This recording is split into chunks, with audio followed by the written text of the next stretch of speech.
Welcome to Monk's Temple. What if I told you that there are no true accidents in your life? Every moment of heartbreak holds a hidden intention. Every unexpected call arrives at precisely the moment it was meant to. Every person who has ever walked into your world came bearing an essential lesson for your soul.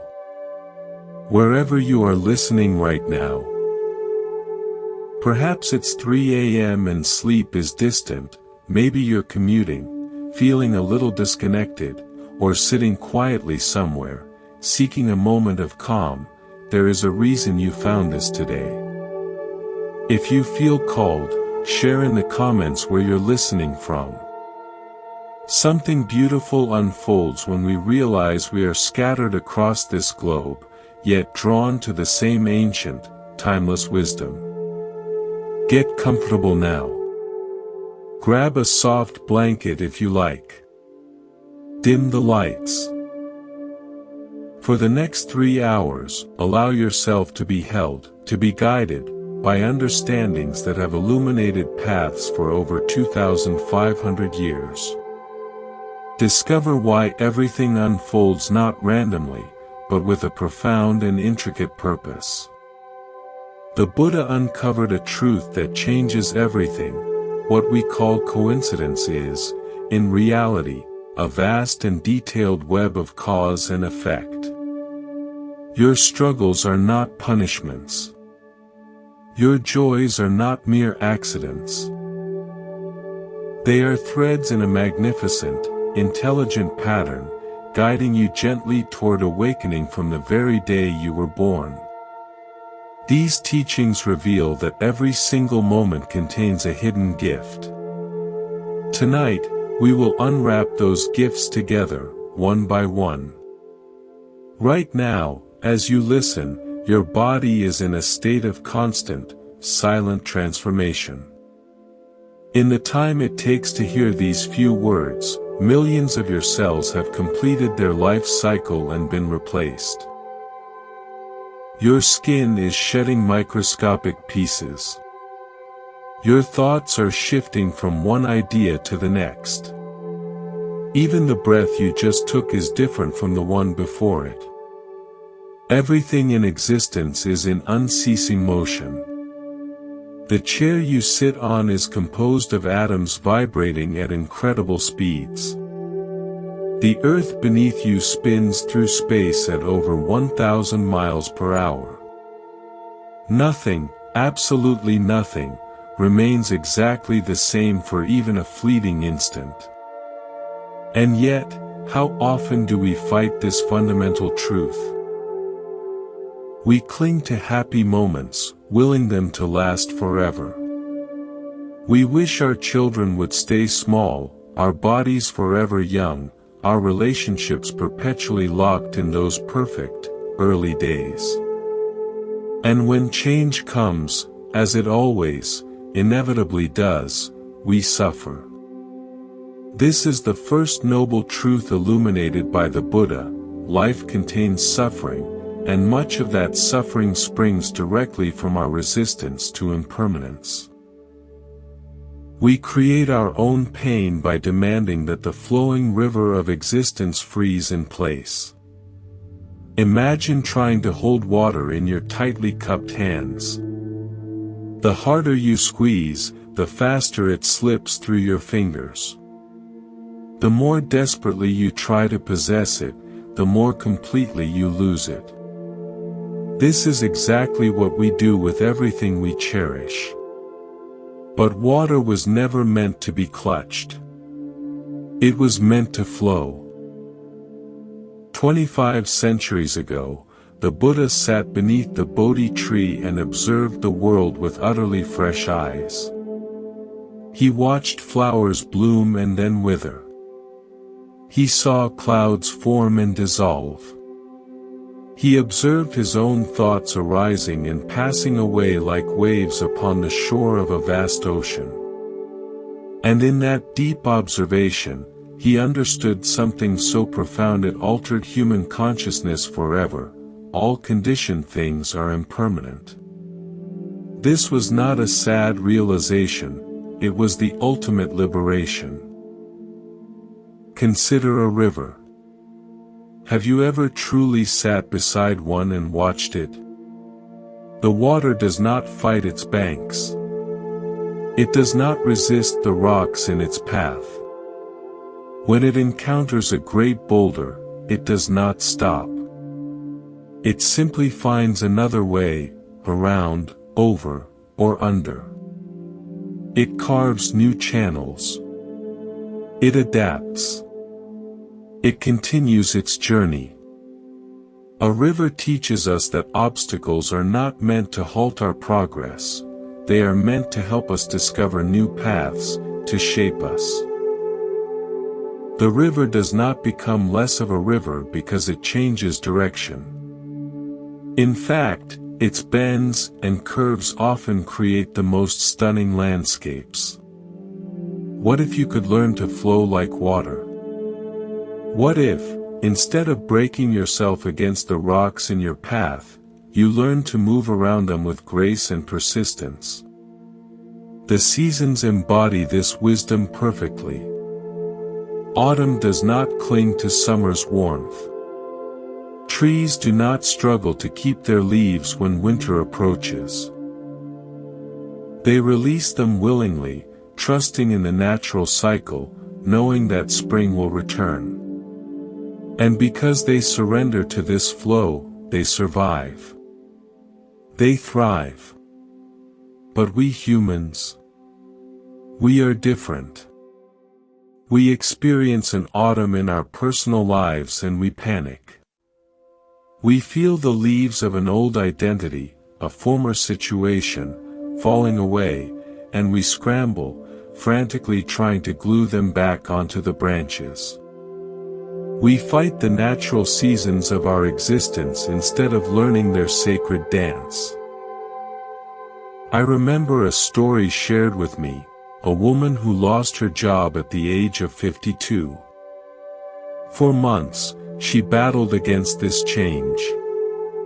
She applied only for identical positions, trying desperately to recreate what she had lost. She was like someone trying to force spring blossoms in the dead of December.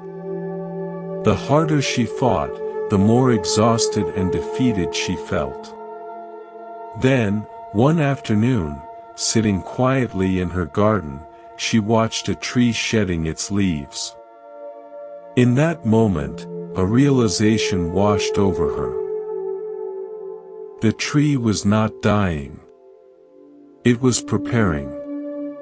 It was making space, creating room for something new to emerge. In that instant, she stopped fighting her personal autumn and began to prepare for her own spring. Within 6 months, she had started the small business she had always dreamed of but never had the courage to begin. The job loss that felt like an ending was, in truth, the necessary beginning she had needed all along. But she could only see this when she ceased resisting the change and started flowing with its current. Your own body knows this truth instinctively. Your cells do not mourn when they are replaced. Your hair does not grieve when it falls out to make way for new growth. Your skin does not resist shedding and renewing itself. Every part of your physical being understands at a cellular level that change is not death, it is regeneration, it is renewal. So why does your mind fight so fiercely against what your body accepts as natural? Because the mind is a storyteller. It takes the flowing river of direct experience and tries to build permanent houses on its shifting banks. It labels moments as good or bad, and then clings to the good with desperation while recoiling from the bad with equal force. But rivers do not recognize human labels. They simply flow. The Buddha taught that suffering arises from attachment. From our desperate, aching need to make permanent what is inherently and beautifully temporary. We attach to people, to situations, to feelings, to our very sense of self. We build our happiness on foundations of sand and then feel bewildered when the tide of change washes in. But here is the insight that changes everything. When you truly understand and embrace impermanence, you do not love less, you love more deeply. When you know that this moment with your child, this conversation with a friend, this specific sunset you are witnessing will never come again in exactly this way, it becomes infinitely precious. Impermanence does not steal meaning, it gives meaning its urgent, breathtaking beauty. Consider a master calligrapher, who spends decades perfecting the art of creating beautiful characters with ink and brush. Each stroke is intentional, each line flows with grace. Yet the master knows the ink will fade, the paper will eventually yellow and crumble. Nothing of the physical artwork will endure forever. Does this knowledge make the art meaningless? Absolutely not. It renders each brushstroke sacred, each moment of creation profound. Your life is that masterpiece. Each day is a brushstroke upon the paper of time. Each relationship is a flowing line of ink. Nothing will last forever, but because of that, everything matters completely. When you stop fighting the natural flow and start moving with it, something magical happens. You discover that change is not your enemy, it is your most patient teacher, your liberator. Every ending carves out space for a new beginning. Every loss makes room for an unexpected gain. The river does not mourn the banks it leaves behind, it celebrates the new vistas it gets to explore. The tree does not grieve its fallen leaves, it trusts in the profound wisdom of the seasons. And you can learn to dance with change instead of wrestling it into submission. This does not mean becoming passive. Rivers are among the most powerful forces on earth. They carve canyons and move mountains, but they do so through persistent, gentle, adaptive flow, not through rigid force. You can be like water, soft enough to find the path of least resistance, yet strong enough, over time, to shape the very landscape of your life. Right now, something in your life is changing. Maybe it is obvious, a relationship transforming, a career shifting, a move to a new city. Maybe it is subtle, your interests evolving, your perspective deepening, your heart opening to new possibilities. Whatever it is, you stand at a choice point. You can fight the current, exhaust yourself, and remain stuck. Or you can take a deep, calming breath, relax your grip, and allow the river to carry you towards something you cannot yet see, but that has been waiting for you all along. The Buddha's insight echoes through every moment of existence, all conditioned things are impermanent. This means your suffering is temporary. Your fear is temporary. Your confusion is temporary. But it also means your joy is temporary. Your success is temporary. Your youth is temporary. And this is not a tragedy, it is the most beautiful and honest truth in the universe. Because when you truly understand this, when you feel it in your bones, you stop taking anything for granted. You begin to show up fully, completely, for your life. You start to love with your whole heart, understanding that love itself is the only treasure that multiplies when you give it away. The river keeps flowing. The seasons keep turning. Your cells keep renewing. And you get to choose. Will you flow with this magnificent, eternal dance of existence, or will you exhaust yourself fighting against its perfect, inevitable rhythm? Everything changes. This is the first law of life. Yet, within that endless change, there is something that does not change, the awareness that notices the flowing. The consciousness that watches the river. The presence that remains constant even as everything else shifts and transforms. That presence is who you truly are. And it is time to stop fighting, and to start flowing. What if I told you that nothing you do simply vanishes? Every word you speak, every thought you think, every action you take creates waves that travel far beyond your immediate sight. Like dropping a stone into a still mountain lake, your actions send ripples across the vast surface of existence. This is the principle of cause and effect, often called karma, but not the simplified version you may have heard. Most people misunderstand this concept entirely. They imagine it as a cosmic scorecard, a divine judge doling out rewards and punishments based on moral deeds. But this natural law is not about judgment, it is about consequence, as predictable and neutral as gravity. When you drop something, it falls. When you plant a seed with care, something grows. When you act, something ripples outward.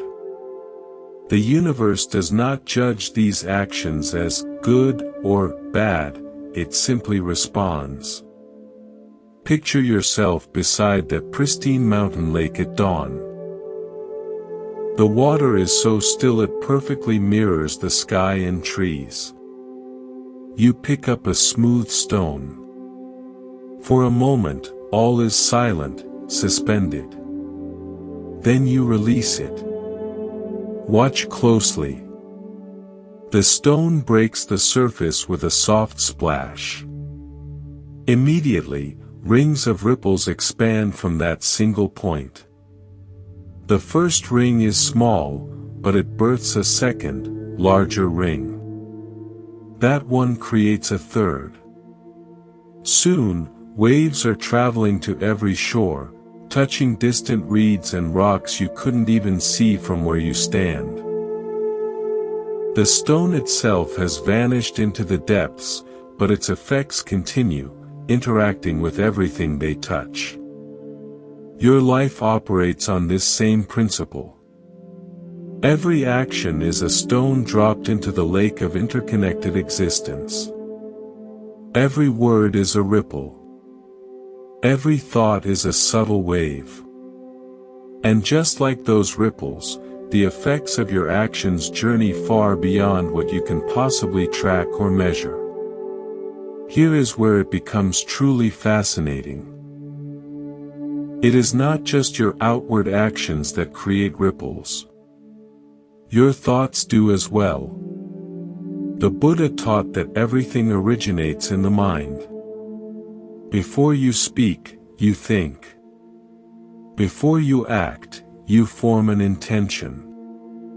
Before you create anything in the external world, you first create it in your consciousness. Your thoughts are the first, most potent ripples, they set everything else into motion. Reflect on the last time you felt strong anger toward someone. Notice the sequence.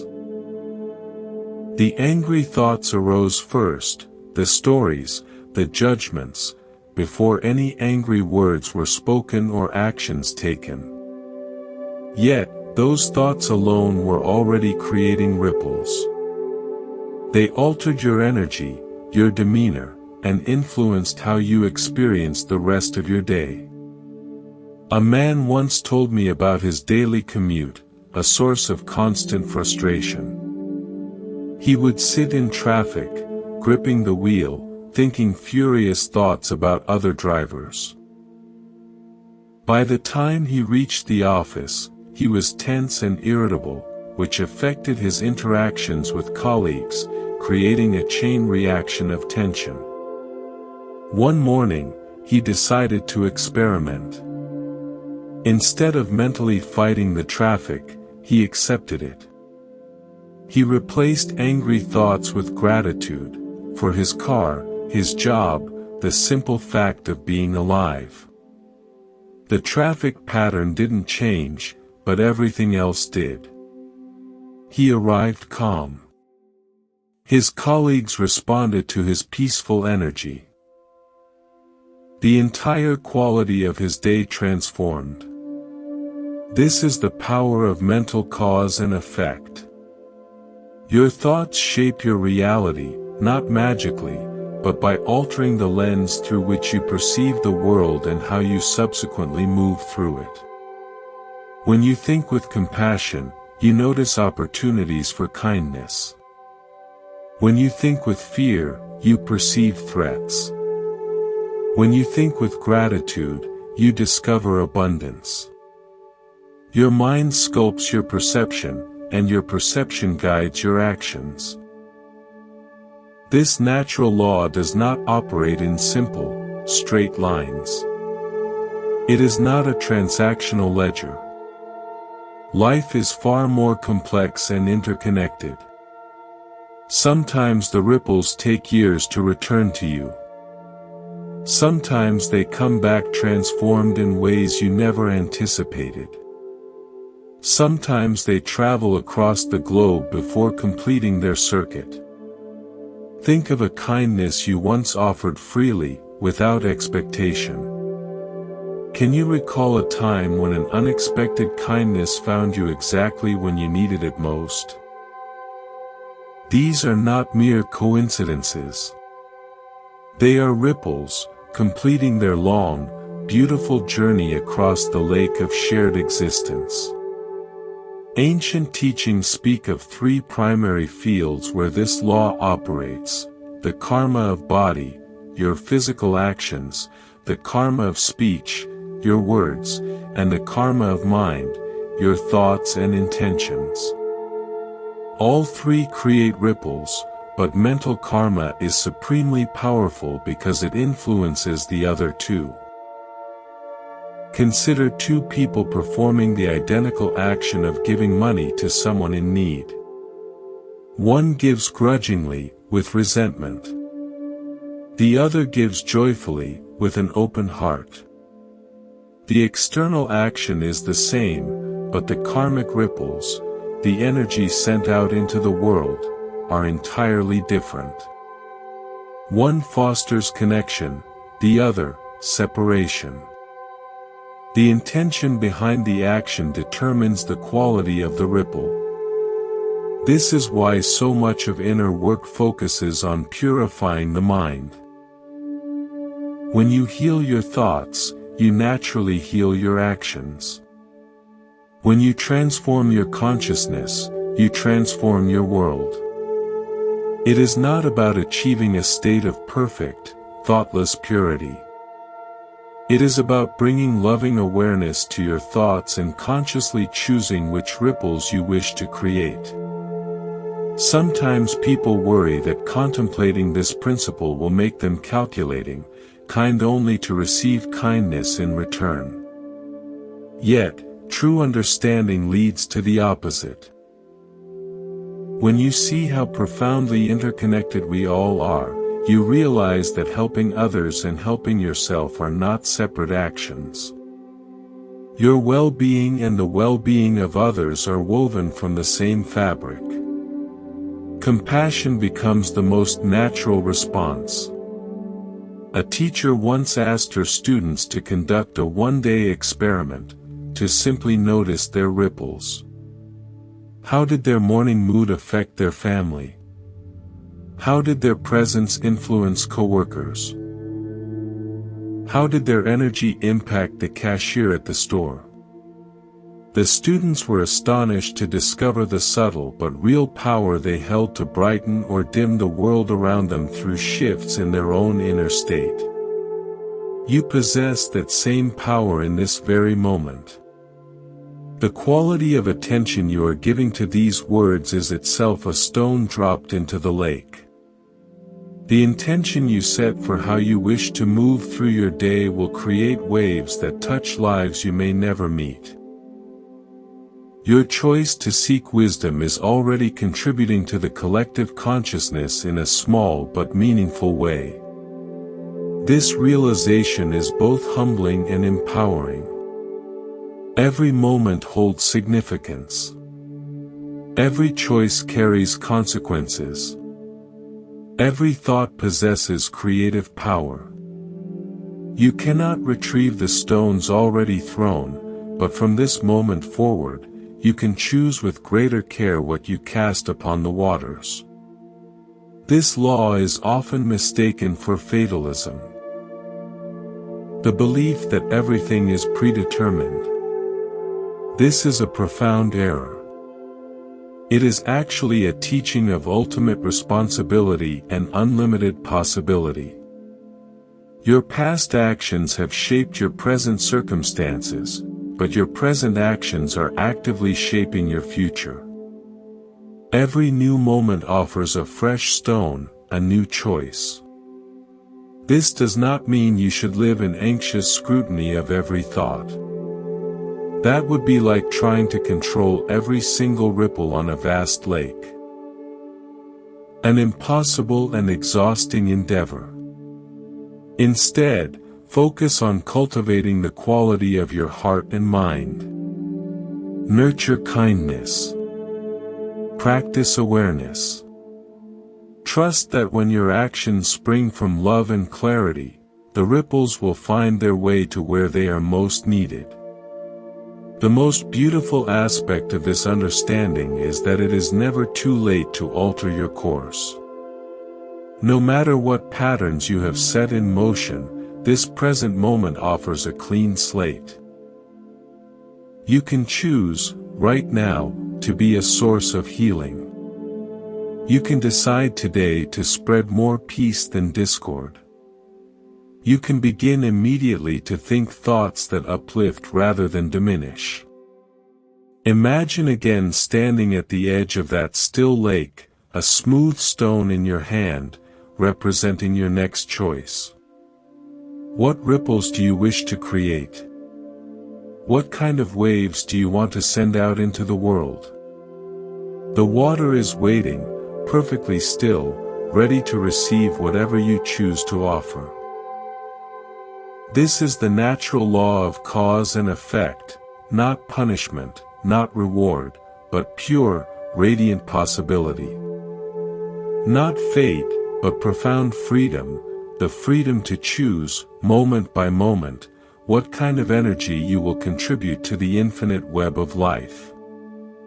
The ripples you create today will touch shores you cannot yet imagine. Choose wisely. Choose with love.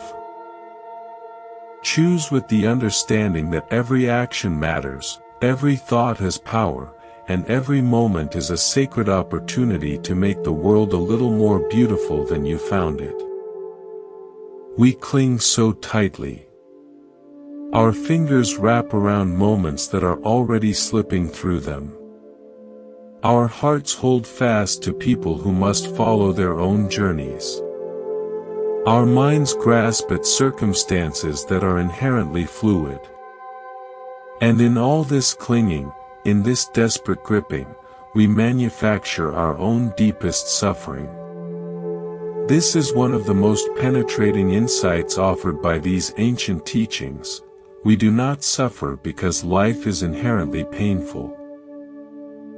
We suffer because we resist the natural pain of change and loss. We do not ache simply because people leave, we ache because we demand, in our hearts, that they stay forever.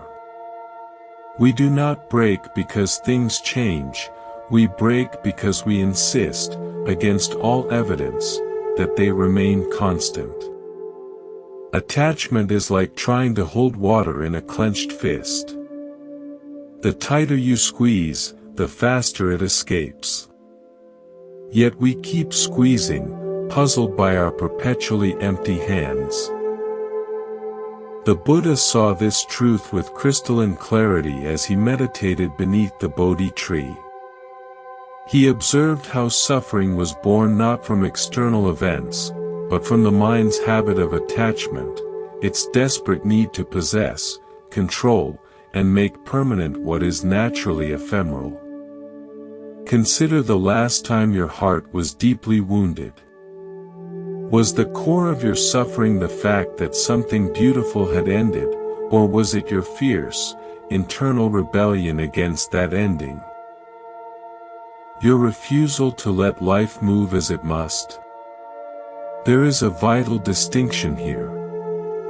Grief, sadness, loss, these are natural, human responses to change.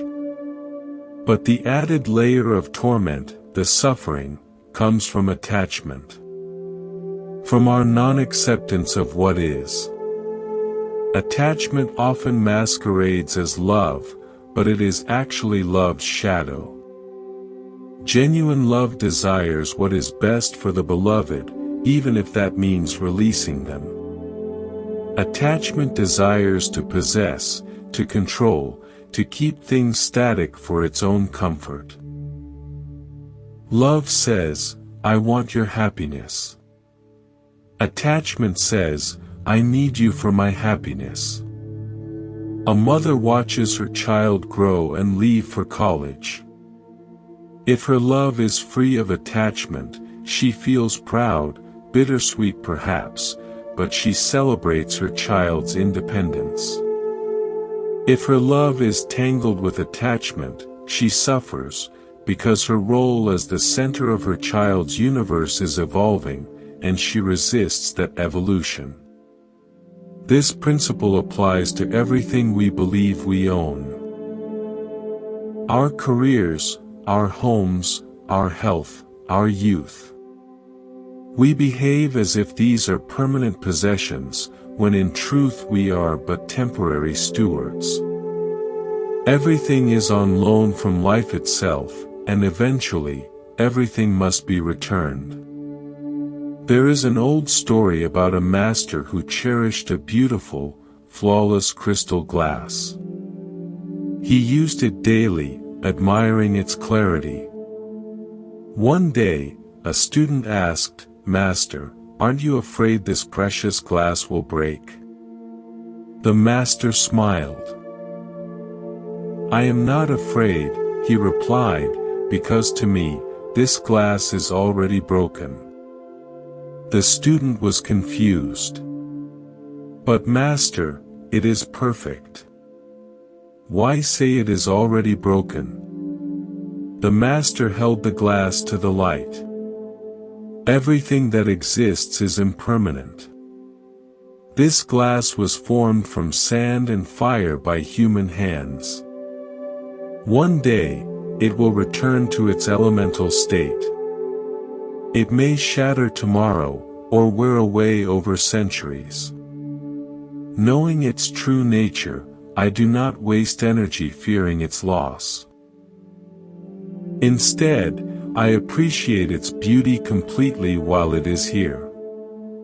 The student began to understand.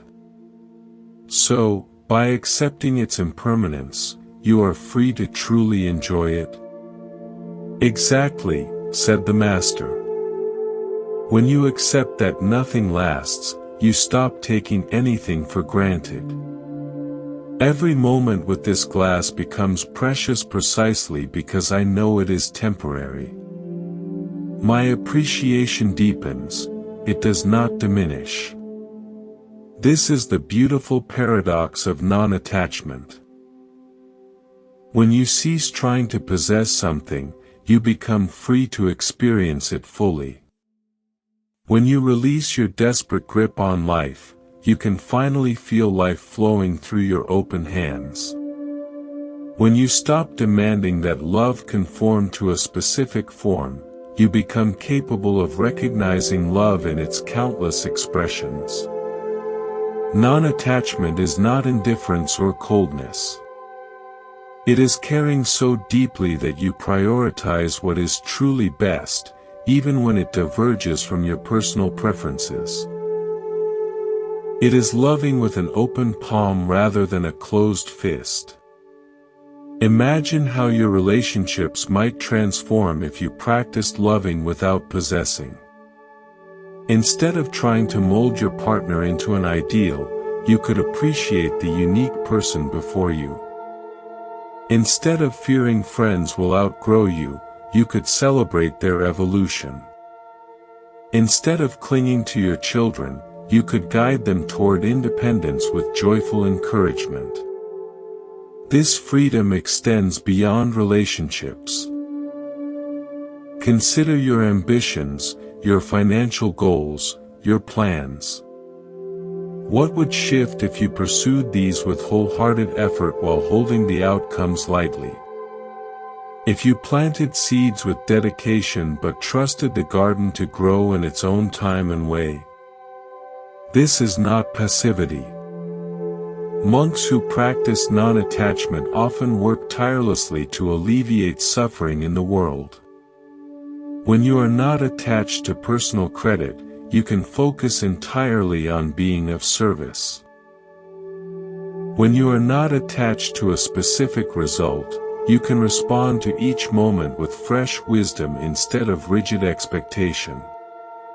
The practice of letting go begins with the small things.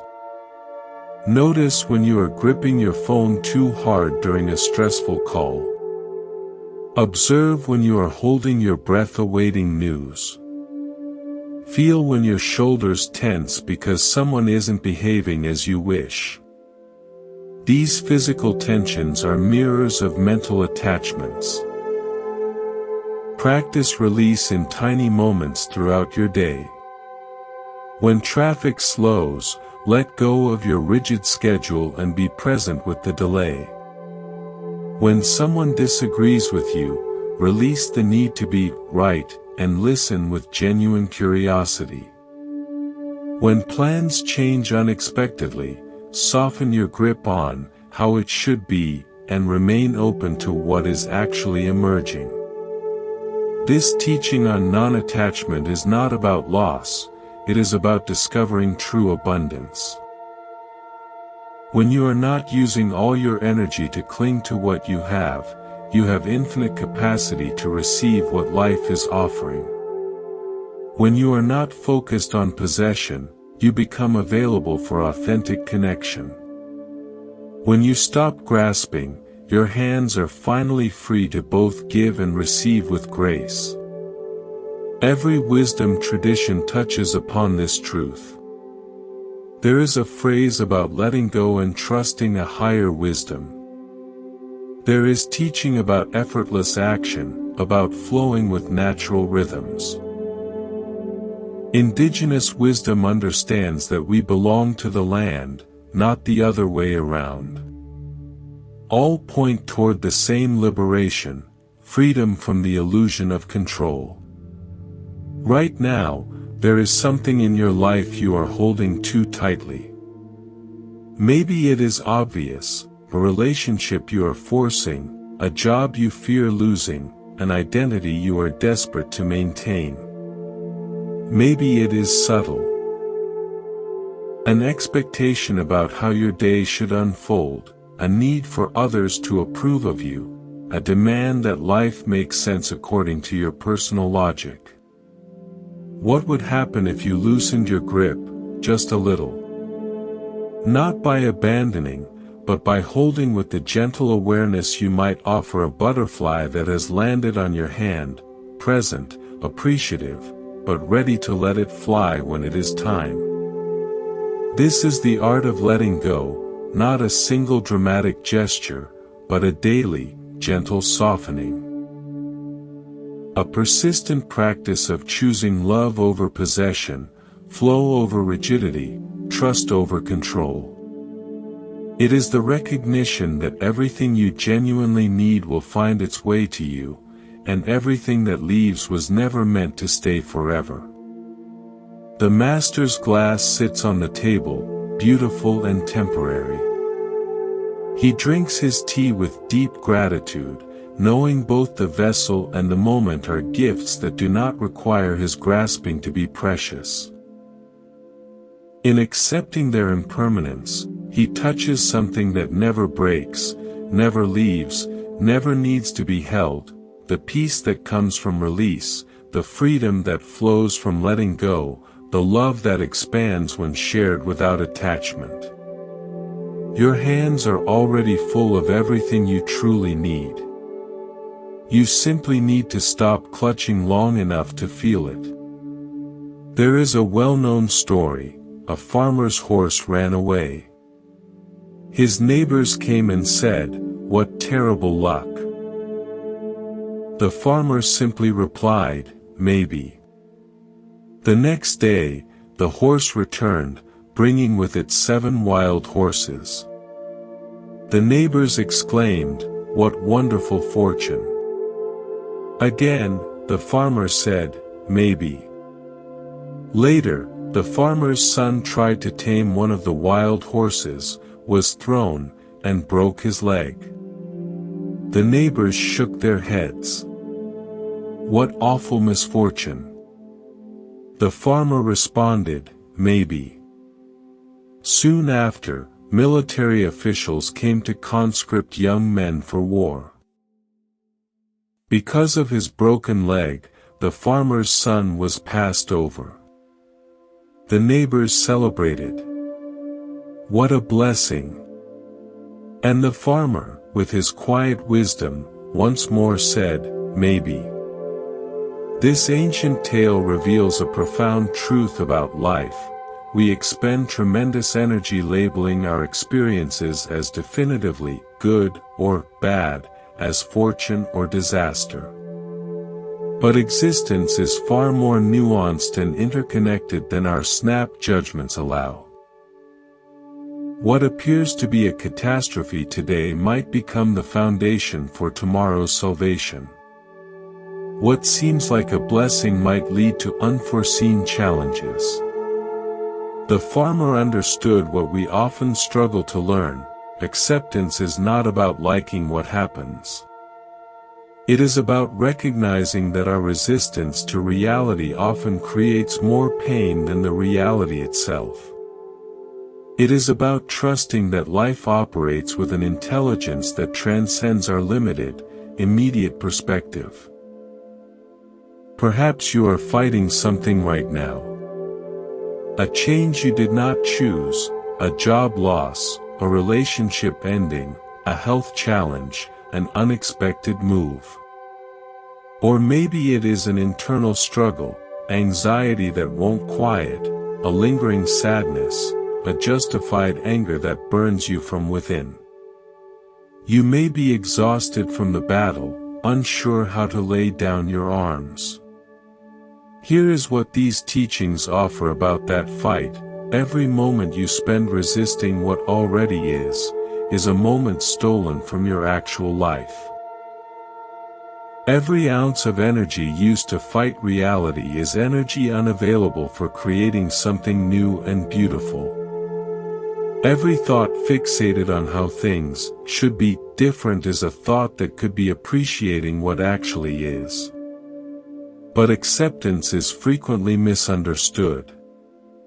People confuse it with resignation, passivity, or spiritual defeat, a white flag of surrender to unfavorable circumstances. This is a mistake.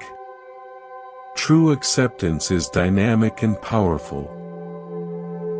It is the difference between exhausting yourself by swimming directly against a powerful current and learning to navigate with that current. When you fight the flow, all your energy goes into not drowning.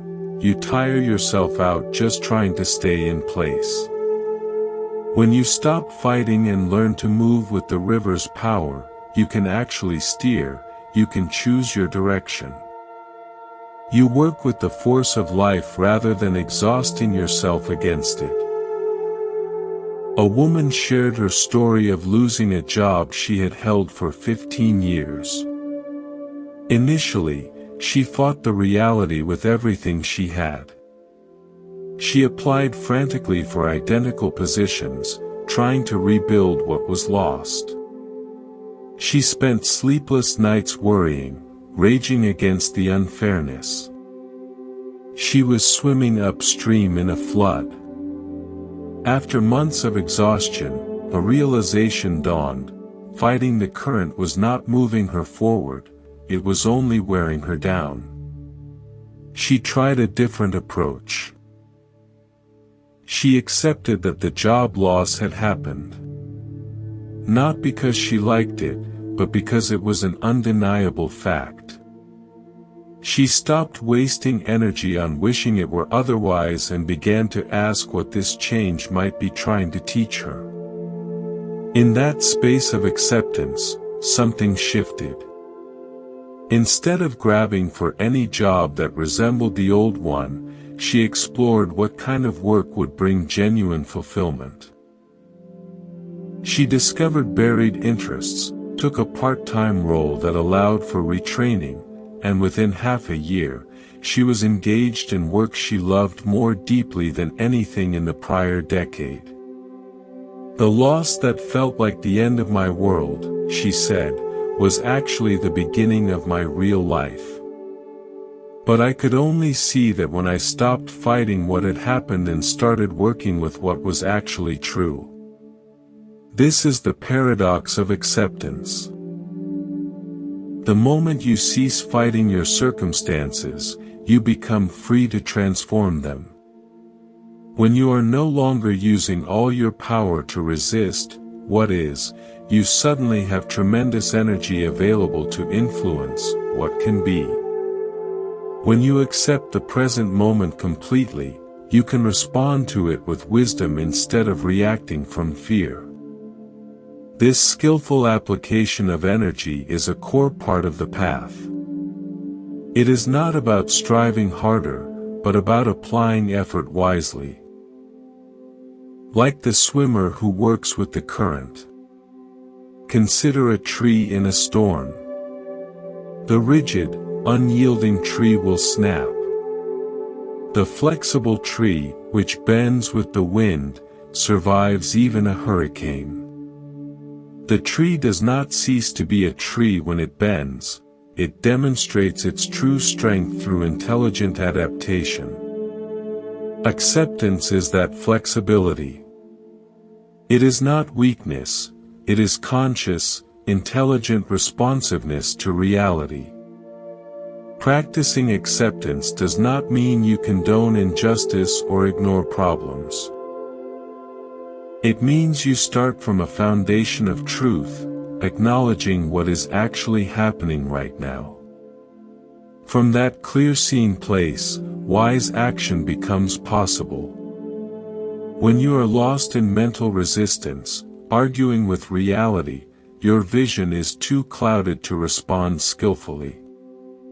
A meditation teacher once asked her students to discern the difference between pain and suffering. Pain, she said, is what happens. Suffering is what we add to the pain through our resistance. If you touch a hot surface, your hand hurts. That is pain, a natural, useful signal to move away from danger. But if you then spend an hour angry about the burn, replaying how it happened, wishing it hadn't, that is suffering. That is the extra layer we create through non-acceptance. Most of our emotional suffering follows this pattern. An event occurs that we don't prefer. Instead of allowing the natural emotional response to arise and pass through us, we resist it. We tell ourselves stories about why it shouldn't have happened.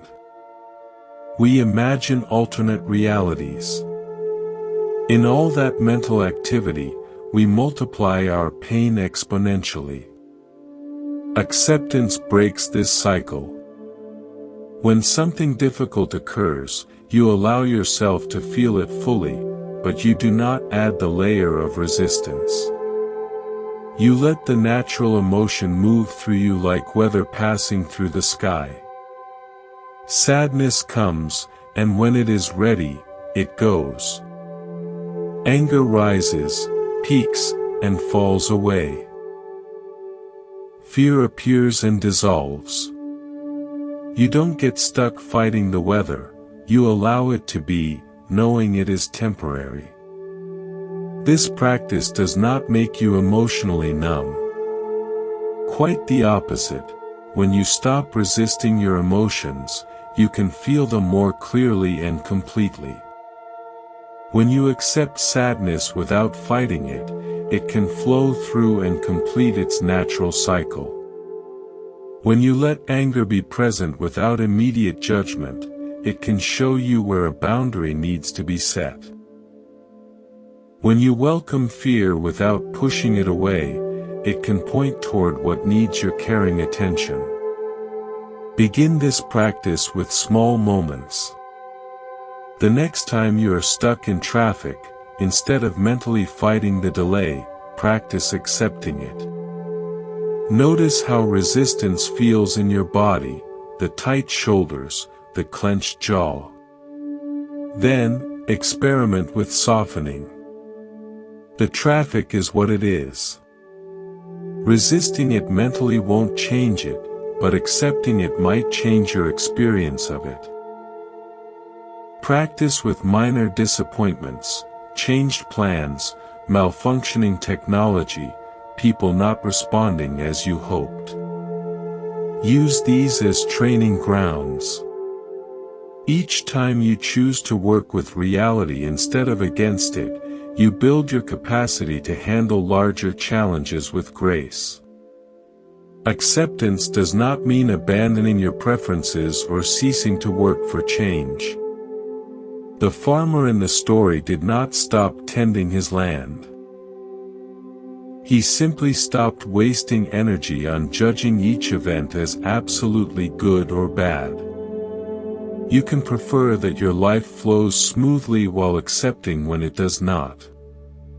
You can work toward meaningful goals while remaining flexible about the precise outcomes. You can love someone deeply while accepting their inherent freedom to make their own choices. This is the farmer's wisdom, maybe. Maybe this challenge is here to strengthen you. Maybe this loss is creating space for something new. Maybe this detour is a shortcut in disguise. Maybe your resistance is the only real barrier between you and peace. You don't have to like what's happening to accept it. You don't have to understand why it's happening to work with it. You only need to stop arguing with reality long enough to see what it might be offering you. Right now, there is likely something in your life you've been fighting, pushing against, resisting, wishing were different. What would happen if you stopped swimming upstream, just for a moment? What would happen if you said, maybe, to the situation troubling you? What would happen if you trusted that life's current might actually be carrying you somewhere you need to go? The river of existence is powerful. You can exhaust yourself fighting it, or you can learn to navigate it with wisdom and grace. The choice, in every moment, is yours. Perhaps what you are resisting is precisely what you need to embrace. Look at your hands. Notice the small marks, the faint lines, tiny testaments to moments where life tested your resilience and you emerged. That thin scar from learning to ride a bike, the almost invisible mark from a childhood accident. Each is proof that you encountered difficulty and continued forward. But the deepest scars are not always visible on the skin. They are etched into our consciousness by experiences that challenged our fundamental assumptions about life. The loss that shattered your heart open, the failure that forced a re-evaluation of your path, the betrayal that taught a difficult lesson about trust, the illness that underscored the precious fragility of health. These teachings offer a perspective that might surprise you. Difficult experiences are not punishments designed to break you. They are not evidence of a cruel or meaningless universe. They are, in fact, among life's most significant teachers. Messengers carrying wisdom that often can only be delivered through direct, personal experience. But there is something even more profound occurring in our darkest moments, something most miss because we are too focused on escaping the pain to listen to its message. The Buddha discovered this through his own confrontation with suffering. Sheltered initially as Prince Siddhartha from all hardship, his eventual encounters with aging, sickness, and death revealed not just individual suffering, but the universal human condition. He realized avoiding pain was not the path to peace, transforming our relationship to pain was. This led to one of the most profound insights: suffering, when met with aware, compassionate acceptance, can become the very birthplace of wisdom. Every challenge you have ever faced contained a hidden gift, though you may not have been ready to receive it at the time. Reflect on the most difficult period of your life. In the midst of it, you likely saw no purpose in the pain. But now, with the perspective that time grants, can you see how that experience changed you? Not just in the obvious ways, the sadness, the fear, but in the deeper transformations. Did it cultivate greater compassion for others who struggle? Did it reveal a strength you didn't know you possessed? Did it clarify what truly matters to you? Did it break your heart open in a way that ultimately allowed more love to flow in? This is what is sometimes called the alchemical quality of suffering. Not that suffering itself is noble, but that human consciousness possesses the remarkable ability to extract meaning and wisdom from even the most painful experiences. Like an alchemist turning base metal into gold, awareness can transform wounds into wisdom. This process is not automatic. Many people experience hardship and become bitter, closed, or fearful. The difference lies in how we meet our challenges. Whether we resist them or learn from them, whether we let them harden us or allow them to soften us into greater understanding. Nature provides a perfect metaphor, the butterfly's metamorphosis. Inside the chrysalis, the caterpillar does not simply grow wings. It dissolves. Its entire form breaks down into a nutrient-rich soup. Everything it was must cease for the butterfly to be born. This dissolution, called metamorphosis, is triggered by forces beyond the caterpillar's control. Yet, within that seeming dissolution, something miraculous occurs. Imaginal cells, carrying the blueprint for wings, antennae, the butterfly's entire being, activate and begin forming a new creature. These potentials were always present, dormant, waiting for the conditions that only breakdown could provide. Your most challenging experiences work similarly. They dissolve old versions of yourself that have outlived their purpose. They break down beliefs that no longer serve you. They shatter illusions that kept you confined. And in that breaking down, they activate dormant potentials within you, your own, imaginal cells, of wisdom, compassion, and resilience.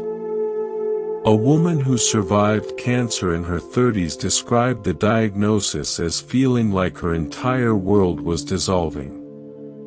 Plans, certainty, identity, all became fluid. She spent months in what felt like a dark cocoon of treatment and fear. But during that dissolution, she discovered unknown parts of herself.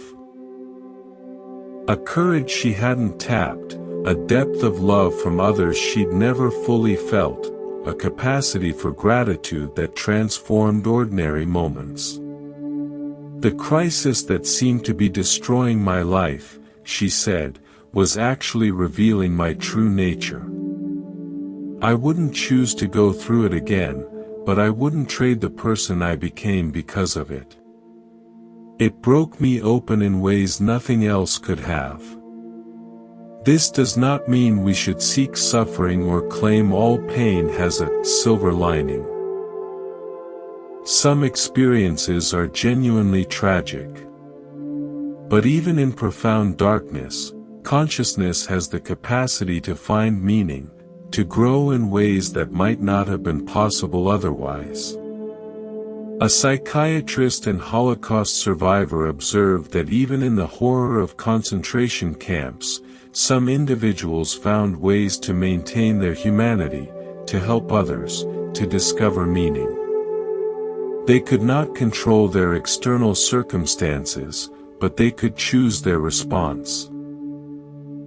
That choice, he noted, was the ultimate human freedom. This is the transformation of suffering through understanding. When you realize difficulties are not punishments but potential catalysts for growth, your relationship with challenge shifts. When you recognize that great struggles often precede significant breakthroughs, you can meet adversity with curiosity alongside the fear. This isn't about pretending to be grateful for pain while you're in it. That would be spiritual bypassing. It's about holding two truths at once, acknowledging genuine difficulty while remaining open to what it might be teaching you.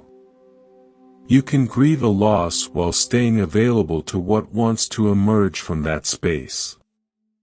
Begin by changing the questions you ask in difficult times.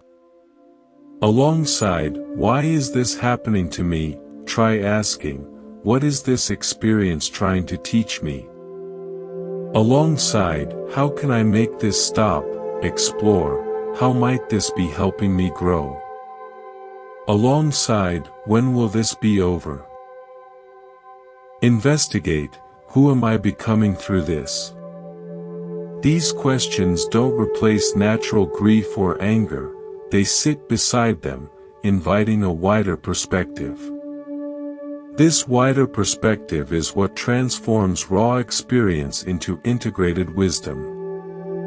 One of the most beautiful outcomes of this integration is how it prepares you to help others. The difficulties you faced and metabolized become wells of compassion for others in similar pain. Your healed wounds become sources of wisdom you can offer. This is why some of the most effective healers and guides are those who have navigated significant adversity themselves. A man who struggled with addiction for years and found recovery eventually became a counselor. "My addiction nearly destroyed me," he said. "But my recovery saved not just me, but everyone I've been able to help since. The darkness I went through gave me a credibility and compassion I could never have learned any other way." This is the hidden gift within your hardest experiences. They are part of your unique curriculum for developing qualities that consciousness wishes to express through your particular life. The challenges you've faced have prepared you to offer something to the world that only you, with your specific history, can give. You may be in the middle of your own cocoon phase right now.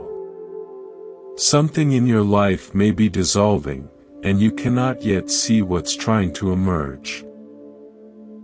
The old ways aren't working, but the new ones aren't visible. You may feel lost, confused, afraid of the uncertainty. If so, remember the butterfly. Dissolution is not destruction, it is preparation. Darkness is not permanent, it is incubation. The breaking down is making space for a breakthrough. Trust the process even when you cannot see its destination. Your scars, visible and invisible, are not merely signs of damage. They are evidence of your profound capacity to heal, to grow, to become more than you were before. Each integrated difficulty has added depth to your character, compassion to your heart, and wisdom to your understanding. The caterpillar cannot imagine flight while it crawls. But the capacity for wings exists within it from the beginning, awaiting the right conditions. The same is true for you. Your current challenges may be creating the very conditions needed for capabilities you don't yet know you possess to unfold. Every scar tells a story not just of survival, but of transformation, of consciousness meeting challenge and discovering something beautiful on the other side of breaking. Your metamorphosis is already underway. Trust the process. Honor the dissolution. Prepare to discover wings you never knew you had. Notice the space between this word and this one. In that tiny, silent gap, something extraordinary exists, pure awareness, the present moment in its essence. Most of us rush past these spaces, these pauses, these instants of pure now. But they contain everything we've ever sought. Your mind is a time traveler.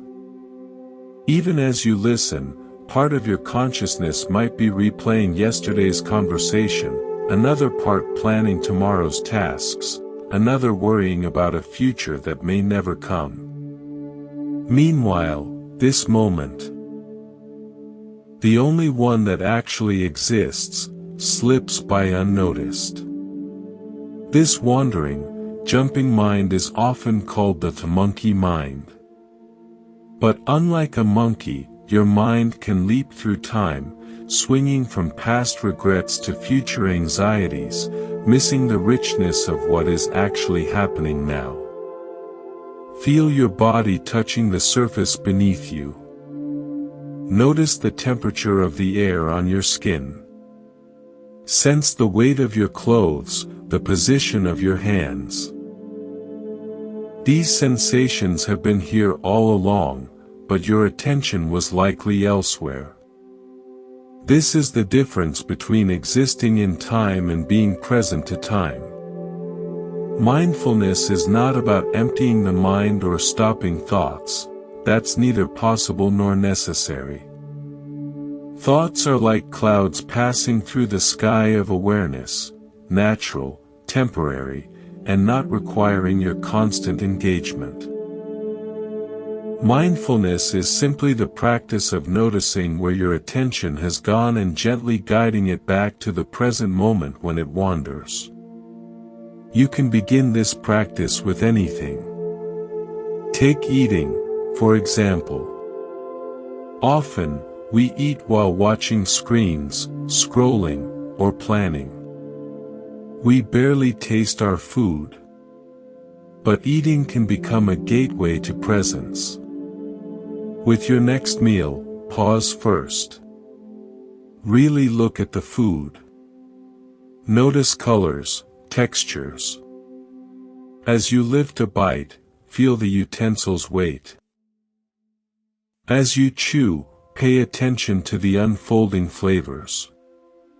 Notice your body's responses. This isn't about eating slowly as a rule, it's about being present with the act of nourishing yourself. When you eat with awareness, food becomes more vivid, and you naturally eat in harmony with your body's signals. Walking is another doorway. Usually, walking is mere transportation, a means to an end while our mind is elsewhere. But walking can support awareness. Next time you walk, feel your feet meeting the ground. Notice the rhythm of your steps, the swing of your arms. Pay attention to what you pass, trees, buildings, people, without getting lost in stories about them. Just notice. You may find your body naturally finds a peaceful pace, your breath deepens, and the journey itself becomes a source of calm. Perhaps the most accessible practice is one you're already doing every moment, breathing. Your breath is always here, happening now. Without changing it, simply notice it. Feel the air moving in and out. Sense the rise and fall of your chest or belly. Follow a complete cycle, in, pause, out, pause. Your mind will wander, to sounds, to thoughts, to plans. The moment you notice it has wandered is the moment of mindfulness. That noticing itself is awareness waking up.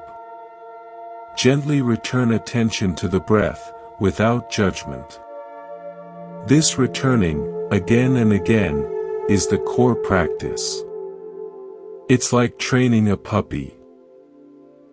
Patiently, kindly guiding attention back. The benefits of this simple practice are now well documented scientifically. Regular mindfulness practice changes brain structure, increasing gray matter in areas linked to learning, memory, and emotional regulation. It decreases activity in the amygdala, the brain's alarm system, reducing stress reactivity. It strengthens the prefrontal cortex, enhancing conscious choice. Beyond neuroscience, mindfulness transforms your relationship with experience itself.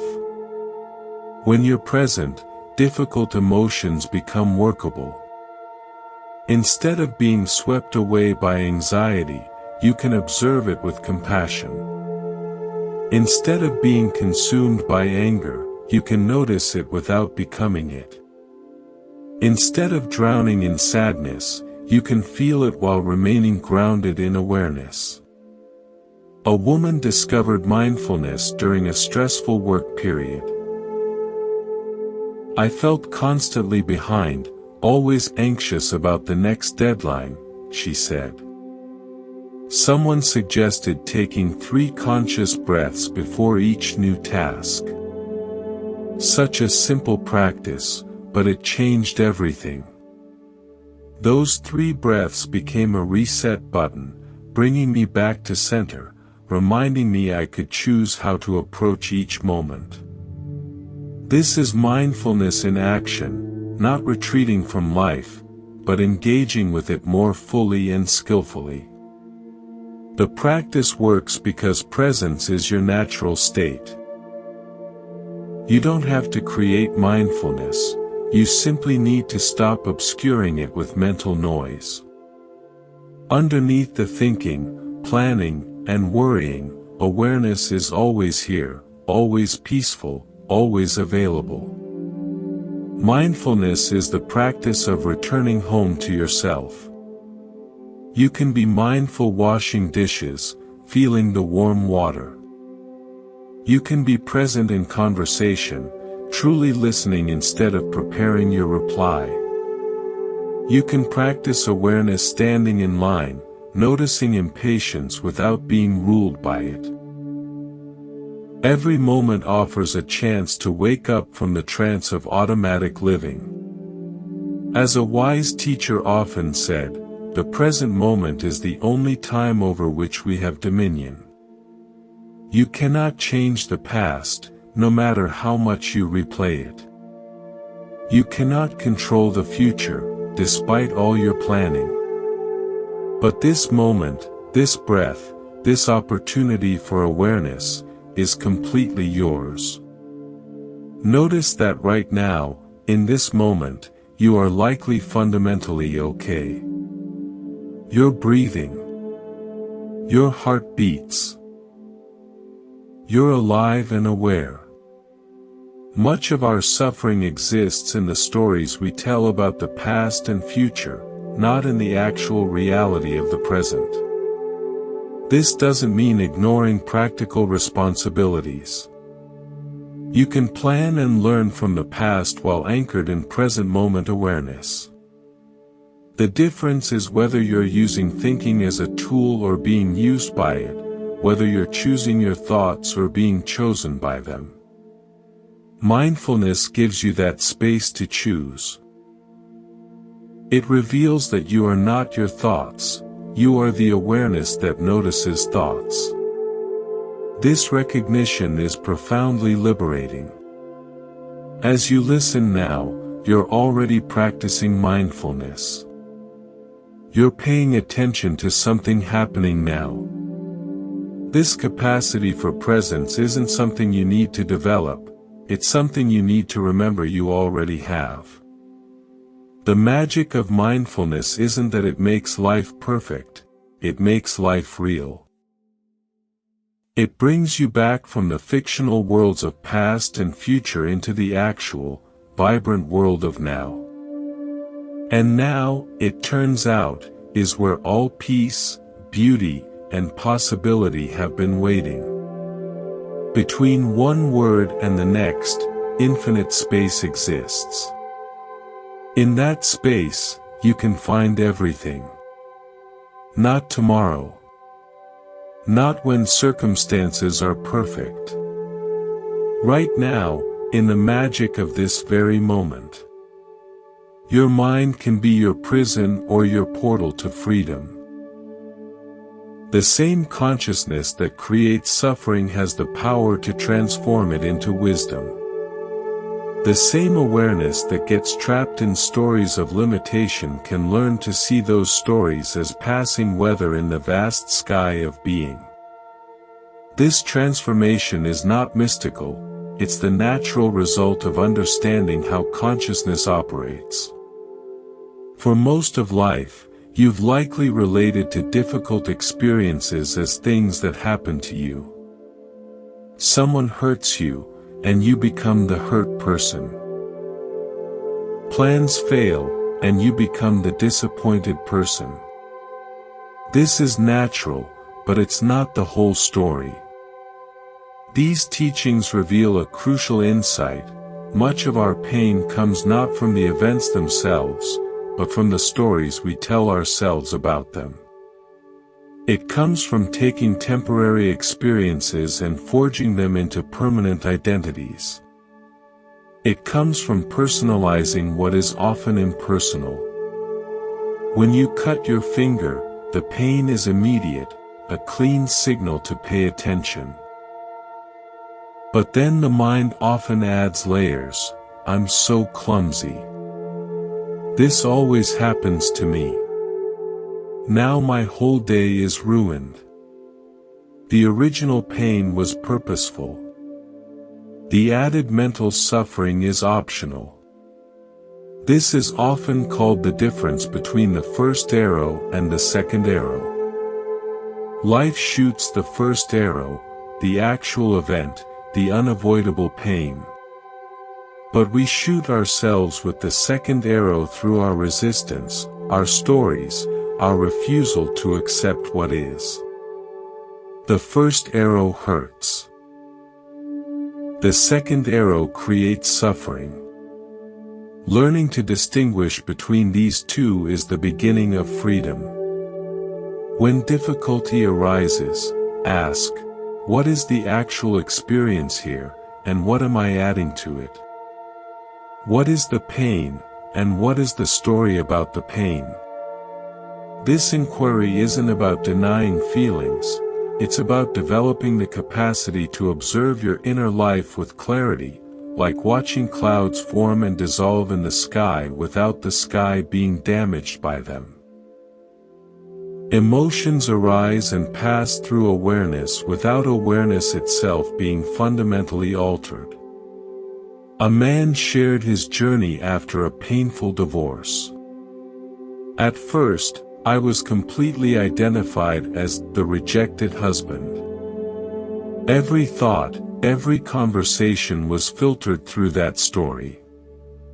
I was drowning in victimhood. For months, he lived in that narrative. Then something shifted. I started noticing that I wasn't just the hurt person. I was also the one aware of being hurt. That observer wasn't damaged by what happened. It was just watching with compassion as these experiences moved through my life. This is the awakening pointed to here. Not the elimination of difficult experiences, but the recognition that you are larger than any experience. You are not your thoughts about what happened. You are not your emotions about your circumstances. You are the awareness within which all thoughts and emotions appear and disappear. When this is understood, something changes. Suffering becomes less personal.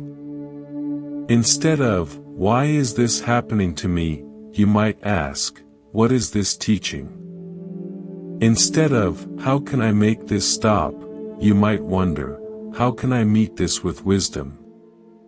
Instead of, "What did I do to deserve this?"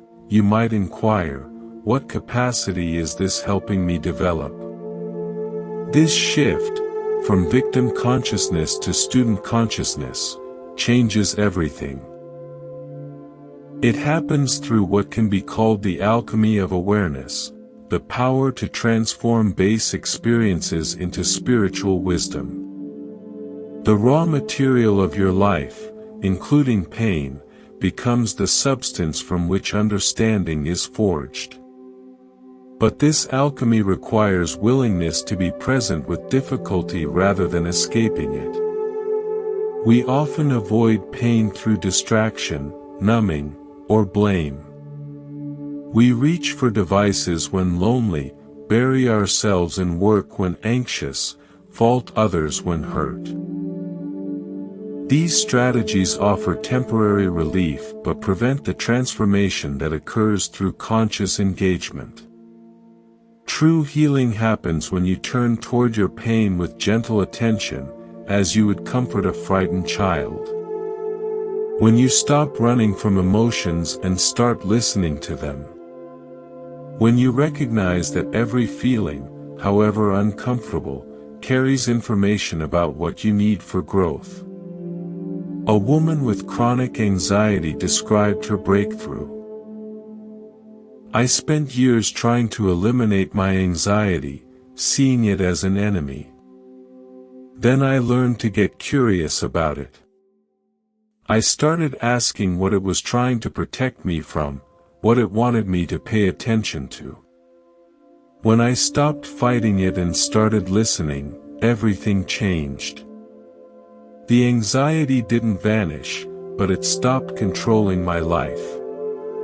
It became a messenger, not a monster." This is the shift. From resistance to acceptance, from victim to student, from unconscious suffering to conscious transformation. It happens not through force, but through a gentle revolution in understanding. You begin to see that awareness itself is never actually damaged by any experience. Like space containing storms without being disturbed, awareness remains essentially untouched by what moves through it. The practice involves identifying with that spacious awareness rather than with the temporary contents of experience. You are not the anxiety, you are the one who notices anxiety. You are not the sadness, you are the presence that can hold sadness with compassion. This doesn't create detachment, it allows you to feel emotions more fully because you're not afraid of being overwhelmed by them. When you're not identified with your pain, you can respond to it more skillfully. The moment suffering stops being exclusively personal is the moment you touch your true nature, not as a victim of circumstances, but as consciousness itself, vast, stable, and inherently free. Not as someone who has problems, but as awareness within which problems arise and resolve. Not as someone needing to be fixed, but as wholeness temporarily forgetting its completeness. This recognition doesn't remove life's challenges. You'll still face loss, disappointment, difficulty. But you'll meet them from a different place, not as threats to your identity, but as opportunities for consciousness to know itself more deeply. Not as evidence something is wrong, but as the natural flow of existence expressing itself through your unique life. This understanding transforms not only your relationship with your own suffering, but with the suffering of others. When you know consciousness is universal, that awareness is shared, compassion becomes natural. Others' pain matters as much as your own because there is no fundamental separation. Right now, as you listen, notice that awareness is already here. You don't have to create it. You are it. The consciousness aware of these words, these sounds, this moment, that is your true identity. Everything else is content passing through. Your mind can be your prison, keeping you in stories of limitation. Or, understood correctly, it becomes the key to absolute freedom. Freedom to live fully, to feel completely, to meet every challenge as an opportunity for awakening. This transformation is available now, not as something to earn, but as something to remember. You are not broken. You are whole, ready for recognizing. The very awareness witnessing any suffering is itself free from suffering. And that awareness is who you truly are. In this recognition, suffering stops being merely personal. It becomes impersonal, natural, workable, temporary, and even sacred.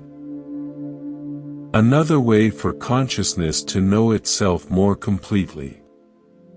This is liberation, not escape from human experience, but awakening within it. The mind transformed from prison to temple, from source of suffering to doorway of freedom. Seeds require darkness to grow. Buried in soil, surrounded by what seems like emptiness, they quietly undergo the transformation that will bring them to light. Without that darkness, without the pressure of earth, without the seeming burial that looks like an end, they would never become what they're meant to be. Your life follows this same natural principle. The periods that feel like burial, when familiar structures crumble, when certainty dissolves, when the old way of being no longer functions, these are not mistakes. They are incubation periods. They are the necessary darkness for your next level of growth. Yet we resist this cycle fiercely. We build comfort zones designed for predictability and control. We create routines that insulate us from uncertainty. While these provide stability, they can also become cages that prevent our evolution. Growth often requires what could be called beneficial instability, the gentle disruption that pushes consciousness beyond its current boundaries. Like a snake shedding skin to grow, we must periodically release outdated versions of ourselves. But unlike the snake, we often fight the shedding process. Reflect on your most significant growth periods. Were they times of ease, or times of challenge? Most people find their greatest leaps occurred during difficulty. Not because suffering is good, but because disruption creates the conditions where transformation becomes possible. A woman described losing her job at 45 after 2 decades. "I was terrified," she said. "My identity was wrapped up in that career. For almost a year, I fought the change, trying to recreate what I'd lost. But slowly, I realized maybe this disruption was showing me something. Maybe my comfort zone had become a cage." In that space of not knowing, she explored abandoned interests, took classes, and eventually started her own business. "I would never have had the courage if life hadn't pushed me out of the nest.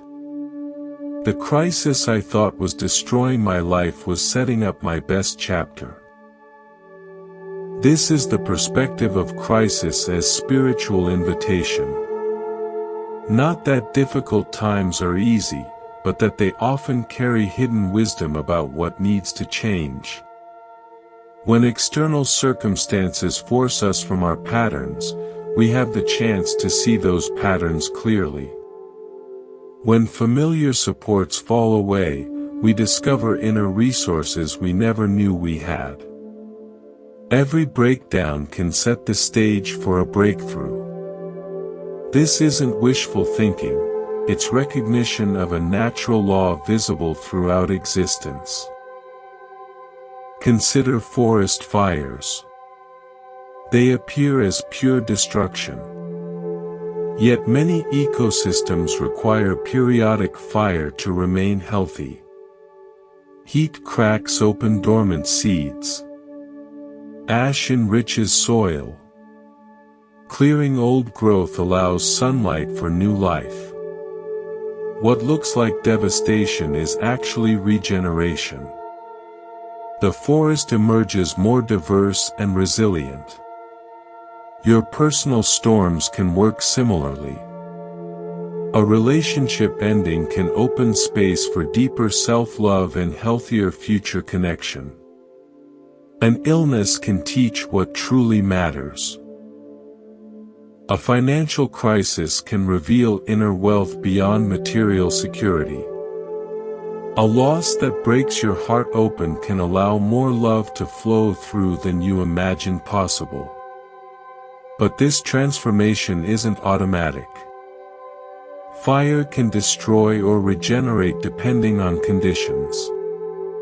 Similarly, life storms can lead to growth or destruction based on how we meet them. The difference is our willingness to work with the disruption.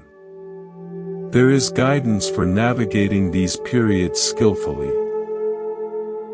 First, recognize that crisis often signals the death of an old way of being that no longer serves you. Second, resist the immediate urge to rebuild exactly what was lost.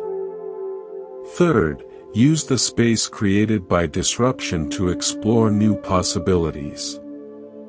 Fourth, trust that something wants to emerge through you, even if you can't yet see it. A business owner shared his dark night when his company began falling apart. "I felt like I was failing at everything I'd built," he said. He fought desperately until forced to slow down. In that stillness, I realized I'd been running the business from fear and ego for years. I'd lost touch with the meaningful purpose that started it. The crisis became his teacher. Instead of saving the old model, he allowed transformation, letting go of what wasn't aligned, rebuilding from purpose rather than panic. The company that emerged was smaller but stronger, more authentic. The breakdown cleared away everything that wasn't essential. This is the gift hidden within life's storms. They have an uncanny ability to clear away what isn't authentic, sustainable, or serving your highest good. They force distinction between what we think we need and what we actually need, between who we think we should be and who we authentically are.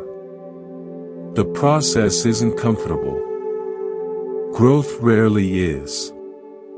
Seeds don't enjoy being buried. Forests don't welcome fire. But transformation requires these periods of apparent destruction.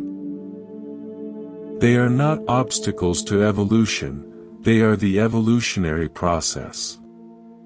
When you're in the middle of your storm, it can be impossible to see its regenerative purpose. The wind is too loud, the rain too blinding. In those moments, the practice isn't to pretend gratitude for the difficulty. It's to maintain faith that this storm, like all storms, will pass. And when it does, something new will be possible that wasn't before. Sometimes transformation is obvious. Other times it takes years to understand what was being cleared and prepared. But looking back, you'll likely find that each major disruption, however painful, moved you toward greater authenticity, deeper wisdom, or more genuine fulfillment. If you're in a storm now, remember the seed in darkness, the forest in flames, the butterfly in dissolution. This apparent ending might be the beginning you've been waiting for. This breakdown might be setting up the breakthrough that will define your next chapter. The storm isn't your enemy, it's life's way of clearing space for your next level of growth. Trust the process. Lean into the unknown. Let the old fall away to make room for what wants to emerge. Every breakdown is preparing a breakthrough. The darkness you're in is the fertile soil for your new life. And when you finally see what was being prepared, you'll understand why the storm was exactly what you needed. There is an intelligence flowing through everything, not the planning, calculating kind, but a deeper wisdom orchestrating existence itself. The same force that guides flowers to bloom and rivers to the sea. The same intelligence that beats your heart without conscious thought and heals cuts while you sleep. This natural order, this inherent lawfulness, is sometimes called Dharma. You felt glimpses of it, when everything aligned perfectly without effort, when the right person appeared at the right time, when terrible timing revealed itself as perfect in disguise. These weren't coincidences. They were glimpses of this intelligence in action. Most of us live as if separate from this natural order, as if we must force life to work through sheer will. We push against closed doors instead of noticing which ones are opening. We try to make things happen on our timeline instead of discerning life's timeline. We exhaust ourselves swimming upstream when the current would carry us where we need to go. But this intelligence operates regardless of our recognition.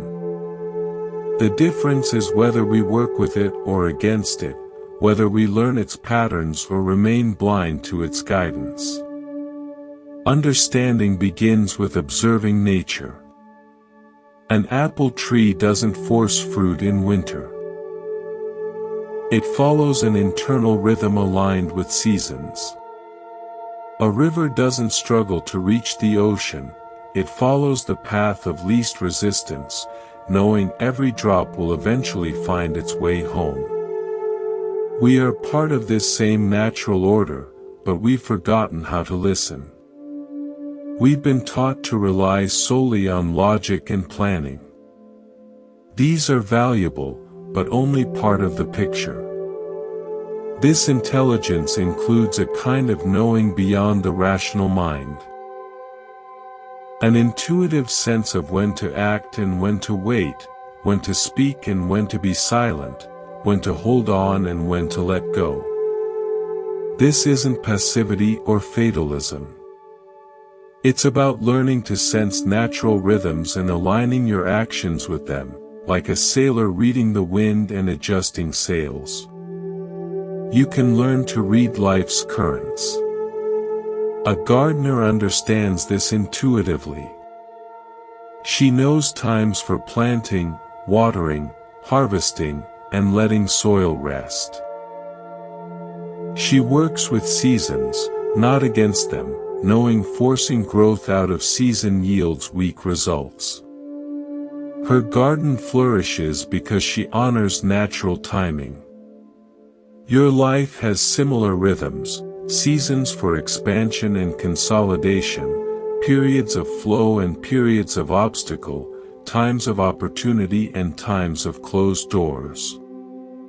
Learning to recognize these can save enormous energy. When you're pushing against multiple obstacles with no progress, it might not be the right time for that action. When everything falls into place effortlessly, with synchronicities, you're likely in alignment. These aren't mystical signs, they're feedback from the intelligence orchestrating existence. A woman tried to start a business for 3 years. Every step was a struggle, funding fell through, partnerships dissolved, problems arose. I kept pushing because I thought persistence was the key, she said. But I was exhausted. Then she stopped pushing. Not giving up, but listening more carefully to life's feedback. I decided to trust that if this was meant to be, the path would clarify. Within months, circumstances shifted dramatically. Chance conversations led to funding, solutions appeared serendipitously. The same idea, the same passion, but completely different timing. I learned this intelligence isn't just about what you do, but when you do it. This understanding of divine timing challenges our culture's emphasis on constant action and immediate results. We're taught delay means failure, waiting is wasting time. But this intelligence operates on a scale larger than our impatience. It considers factors we can't see, connections we're unaware of, preparations we don't know are needed. Sometimes what appears as delay is actually protection. The relationship that doesn't work out clears space for a deeper connection.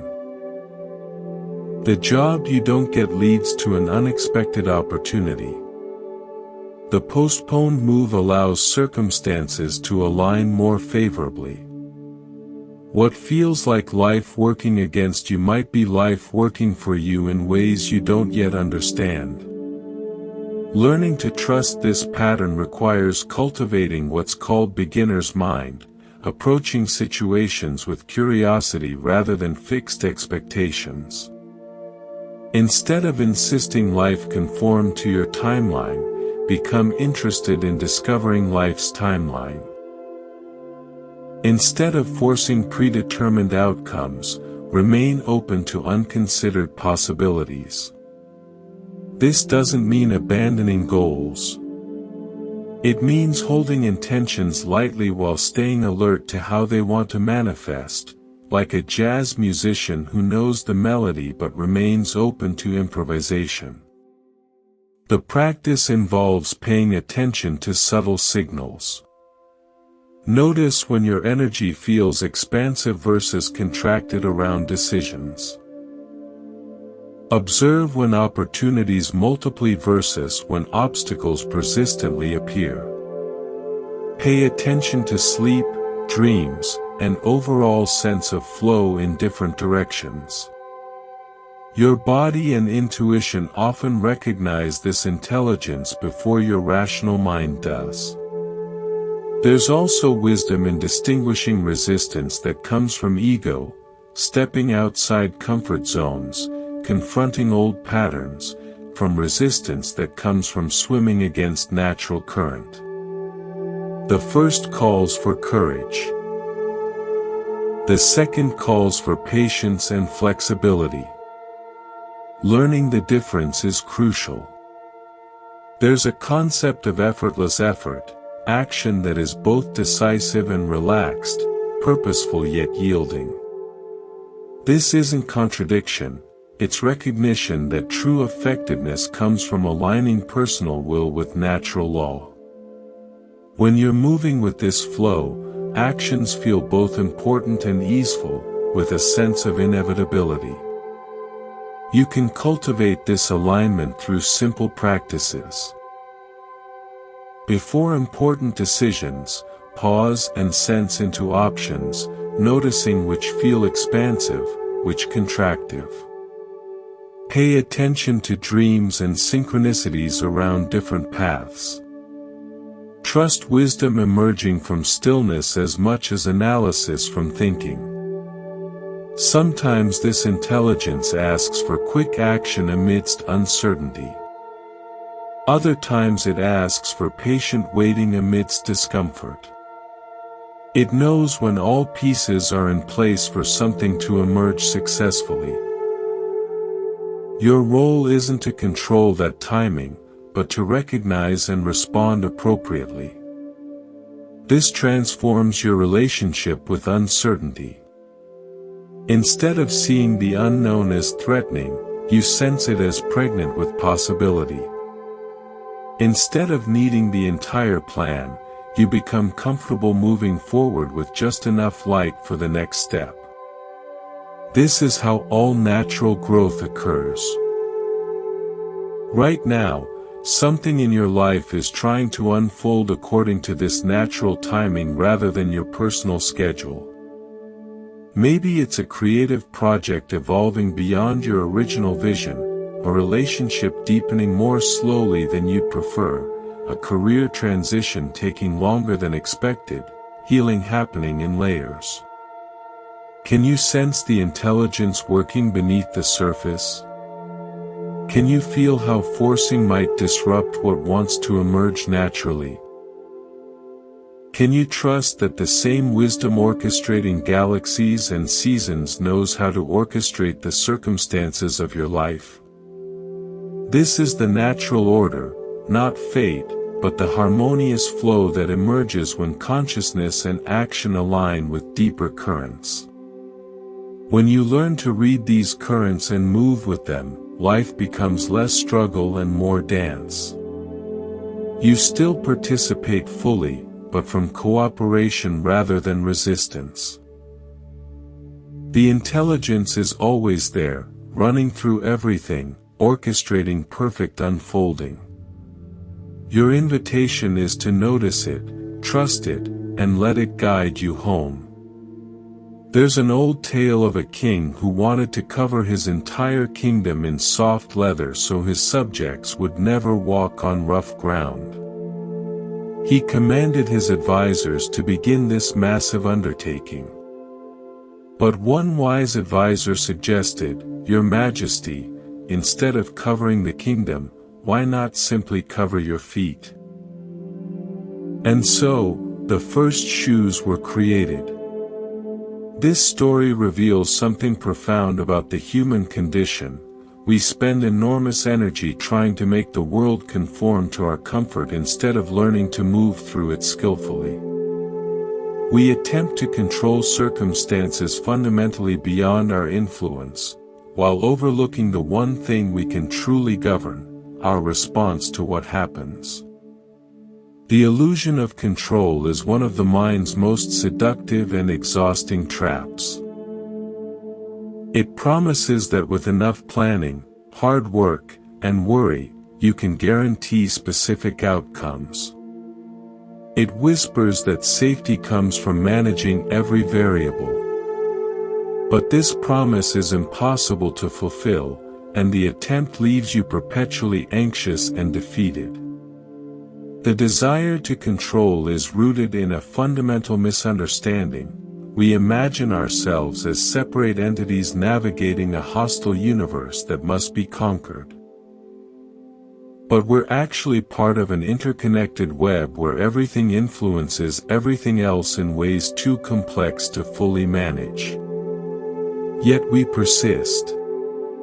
We try to control our children's choices to ensure their happiness, our partner's behavior for relationship security, market conditions, other people's opinions, even our own aging process. We live in constant vigilance, scanning for threats. The irony is that this hypervigilance often creates the very problems we're trying to avoid. Trying to control a conversation makes people defensive. Forcing a relationship outcome creates pressure that drives people away. Gripping a business plan too tightly makes you miss opportunities requiring flexibility. A woman described her transformation from control addict to someone who could dance with uncertainty. I had backup plans for backup plans, she said. I'd lie awake running through scenarios, trying to prepare for every possible future. I thought I was being responsible, but I was torturing myself with imaginary problems. The turning point came during a family health crisis when none of her plans mattered. My father had a stroke. Suddenly, all my careful preparations were irrelevant. The only thing that mattered was showing up with love and presence. I realized I'd been so busy trying to control the future that I was missing the present entirely. This is the paradox of surrendering control. When you stop trying to manage every outcome, you become more effective at responding to what actually happens. When you release your death grip on how things should unfold, you notice opportunities hidden by tunnel vision. The river is a great teacher here. Water never fights its environment. It works with whatever it encounters. Meeting a boulder, it doesn't waste energy trying to move it, it finds another path, around, over, under. Eventually, water shapes the rock through persistent gentleness. But water doesn't set out to change the boulder, it simply follows its nature to flow, adapting to the terrain. This is effortless power, influence without force, progress without struggle, transformation without violence. You can learn similar fluidity.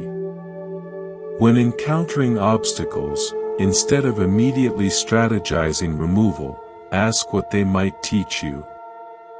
Instead of forcing locked doors, look for opening windows. Instead of insisting life conform to your timeline, discover what timeline life is following. This doesn't mean passivity. Rivers are powerful, they carve canyons through persistence and adaptability, not rigid force. You can pursue dreams with similar persistence while remaining flexible about the path to manifestation. Begin by distinguishing between what you can influence and what you cannot. You can influence your actions, responses, choices, effort, attitude. You cannot control others' reactions, economic conditions, natural disasters, or countless variables shaping daily life. Wisdom lies in directing energy where it can actually make a difference. When you notice yourself trying to control something beyond your influence, pause. Ask, what would happen if I stopped trying to steer the ocean? What if, instead of exhausting myself fighting powerful currents, I learned to read them and use them to move toward my destination? What if the very thing I'm resisting contains the wisdom I need to move forward? A businessman learned this during an economic downturn. I spent months trying to force my old business model to work in completely changed circumstances, he said. I was paddling upstream against a flood, working harder but going backward. The shift happened when he stopped fighting economic reality and asked what it was teaching. I realized the market was showing me my old approach was outdated. Instead of resurrecting what had died, I began exploring what wanted to be born. Within 2 years, he'd built a more sustainable business than the one he'd lost. This is the gift within uncertainty. It forces development of capabilities you didn't know you possessed. When you can't control outcomes, you learn to trust your ability to handle whatever comes. When familiar supports disappear, you discover inner resources. When plans fall apart, you develop improvisational skills that create genuine resilience. Specific practices cultivate this flexibility. Meditation teaches observing thoughts and emotions without being controlled by them. Mindfulness helps notice when you're gripping expectations too tightly. Together, they cultivate equanimity, the ability to remain centered regardless of circumstances. Perhaps the most powerful practice is remembering you are not separate from existence's flow. You are not a small, isolated being trying to survive. The same intelligence orchestrating your heartbeat and the seasons is orchestrating your life's circumstances. This recognition dissolves the illusion that you must control everything to be safe. Safety comes from trusting your inherent capacity to respond wisely to whatever arises. Peace comes from knowing you can find meaning and growth in whatever actually happens. The king in the story learned to wear shoes instead of covering the kingdom in leather. He discovered adapting himself was far more efficient than trying to adapt the entire world. You can make the same discovery now. There's something in your life you're trying to control that would be better served by adaptation. A situation where you're fighting the current instead of learning to navigate it. An outcome you're gripping so tightly you're missing what's trying to emerge. What would happen if you loosened that grip? What would happen if you stopped trying to steer the ocean and started learning to sail?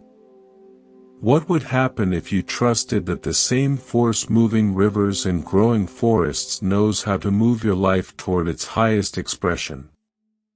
The beautiful illusion of control dissolves when you realize you were never separate from what you were trying to control. You are part of the current, part of the flow, part of the orchestrating intelligence.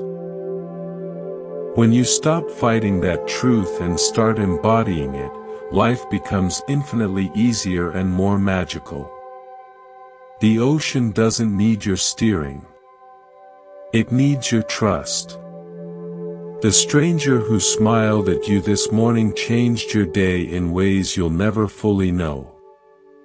That simple gesture shifted your energy, softened your guard, reminded you of unexpected kindness. But the ripples didn't stop there. The warmth you felt made you more patient with a coworker, who then went home in a better mood, was gentler with her children, who slept more peacefully and woke happier. One smile became a wave of well-being touching lives across an interconnected web. This is a profound truth: nothing exists in isolation. Every thought, word, and action sends ripples through a network of consciousness that includes all living beings. We are not separate individuals struggling alone. We are threads in the same tapestry, each essential to the whole's beauty and strength. This principle is called dependent origination, everything arises in relationship. Your breath depends on plants releasing oxygen. Your food depends on soil, rain, and countless hands. Your thoughts depend on language learned from others, shared experiences, wisdom passed down through generations. Even your sense of self exists only in relationship to what you perceive as not self. But interconnection goes deeper than physical dependency. Consciousness itself appears shared, flowing through individual minds like water through connected vessels. When you heal something within yourself, you contribute to collective healing. When you transform fear into love, anger into compassion, despair into hope, you're not just changing your inner landscape, you're participating in the evolution of consciousness itself. Think of someone who embodies deep peace. Notice how their presence affects you without words. Their inner state communicates to your nervous system. You breathe more deeply, think more clearly, feel more centered near them. This demonstrates how profoundly we influence each other through our state of being. The reverse is also true. When you're anxious, others pick up that energy. When you're angry, you contribute to an atmosphere of conflict. This isn't about blaming yourself for difficult emotions, but recognizing the responsibility that comes with understanding our interconnectedness. A mother described how her healing journey transformed her family. "I spent years in therapy working through childhood trauma," she said. "I thought I was just fixing my own problems. But as I became more peaceful inside, everything shifted. My husband stopped walking on eggshells. My children became more confident. I hadn't tried to change anyone, my inner transformation naturally created space for theirs." This is what it means. Your healing becomes healing for everyone you encounter. Your peace contributes to peace in the world. Your awakening participates in collective awakening. The work you do on yourself is never selfish, it's one of the most generous gifts you can offer. Scientists understand a similar principle through the butterfly effect. Small changes in one part of a system can create large changes elsewhere. A butterfly's wings in Brazil might contribute to a tornado in Texas through atmospheric chains. Similarly, your moment of patience might prevent an argument affecting dozens. Consciousness operates on an even subtler level. When you genuinely forgive, you're not just freeing yourself, you're contributing to a field of forgiveness, making it easier for others to forgive. When you choose love over fear, you strengthen love's pattern in the collective unconscious. When you find peace amidst chaos, you offer that possibility to everyone around you. This understanding transforms how you approach personal growth. You're not working in isolation, you're participating in the healing and evolution of the human family. Every meditation contributes to peace on earth. Every moment of mindfulness adds to the field of awareness. Every act of kindness strengthens the web of love connecting all beings. A meditation teacher shared his realization: "I used to think meditation was selfish, taking time from helping others to sit quietly. Then I noticed how differently people responded as my practice deepened. Strangers would start conversations, conflicts resolved more easily. I realized cultivating inner peace was actually one of the most effective ways to serve." This interconnectedness also means you're constantly receiving support from others' healing work. Every person choosing compassion makes it easier for you to be compassionate. Every individual transforming trauma into wisdom contributes to your healing. Every being awakening strengthens the possibility of awakening for everyone. Indigenous cultures have always understood this. Many traditions speak of considering impacts 7 generations forward. There's a philosophy that says, "I am because we are." These aren't just beautiful ideals, they're recognition that individual and collective well-being are inseparable. Practically, this invites approaching daily life with greater awareness and intention. When stuck in traffic, instead of adding to collective frustration, you can be a point of calm. When someone is rude, instead of perpetuating negativity, you can respond with patience and break the chain. This doesn't mean taking responsibility for others' emotions or fixing their problems. Healthy boundaries are essential. But it does mean recognizing your inner state is never purely personal, it always contributes to the collective field surrounding us all. Sometimes people resist this teaching because it feels overwhelming. If everything I do affects everyone, how can I ever relax? But understanding interconnectedness actually reduces pressure. You don't have to carry the world's weight because you're not separate from it. You're part of an intelligence much larger than your individual mind. You're supported by the same web you're supporting. The love you give is the love you receive, often from unexpected sources. The healing you offer contributes to your own healing through mysterious channels. The peace you cultivate returns multiplied through connections you can't see. Right now, as you listen, you're participating in this web. Your attention joins with others seeking wisdom. Your desire for growth strengthens collective intention toward evolution. Your willingness to learn contributes to the awakening of human consciousness. We're all threads in the same tapestry. When one thread becomes stronger, more beautiful, more aligned, the entire fabric is enhanced. When one thread is damaged, the whole tapestry feels that weakness. But when threads support each other, remembering unity while celebrating unique colors, something magnificent emerges that none could create alone. You are that thread, unique, essential, inseparably woven into existence's grand design. Your healing heals the world. Your peace creates peace.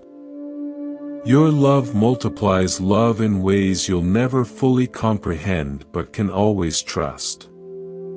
The stranger who smiled at you was consciousness recognizing itself. And when you smile at the next stranger, you'll continue that eternal conversation, the endless dialogue of love discovering itself through infinite forms, forever connected, forever one.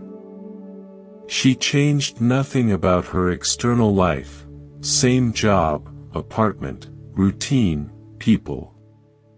But something fundamental shifted inside her heart. Within months, her external world began transforming in seemingly impossible ways.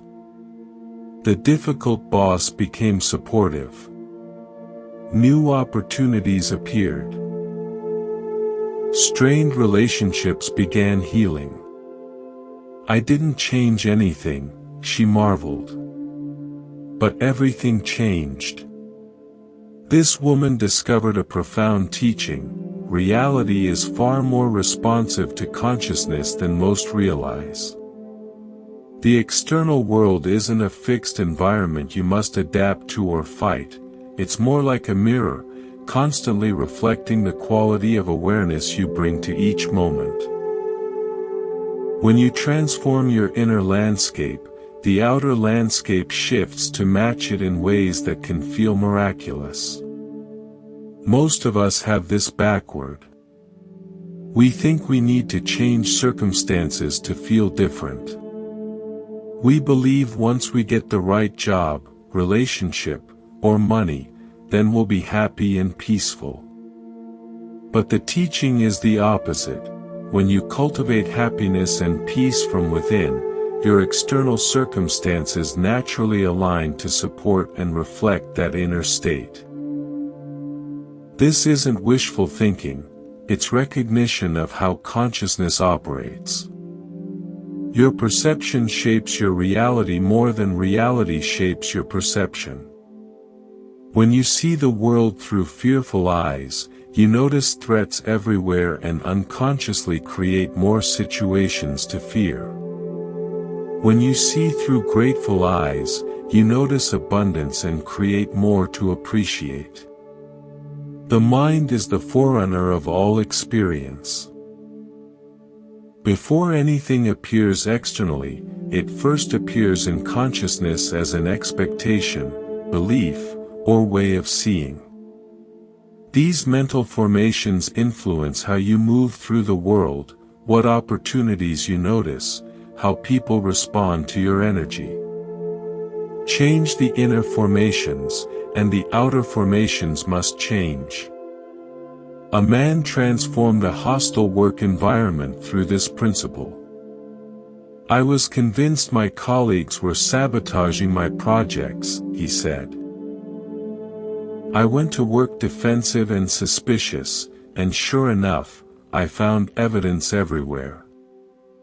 Then he practiced assumption reversal. Instead of assuming bad intentions, he assumed good intentions with poor communication. Instead of looking for sabotage, he looked for support.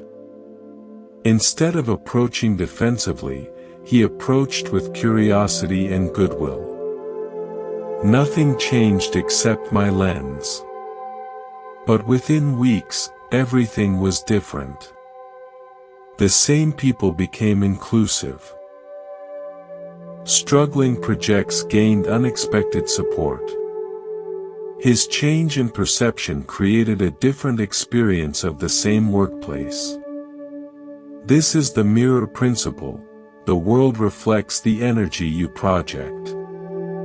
Like a perfect mirror, reality shows you what you're being, not what you're saying or pretending to be. If you're fearful inside while trying to appear confident, the world responds to the fear.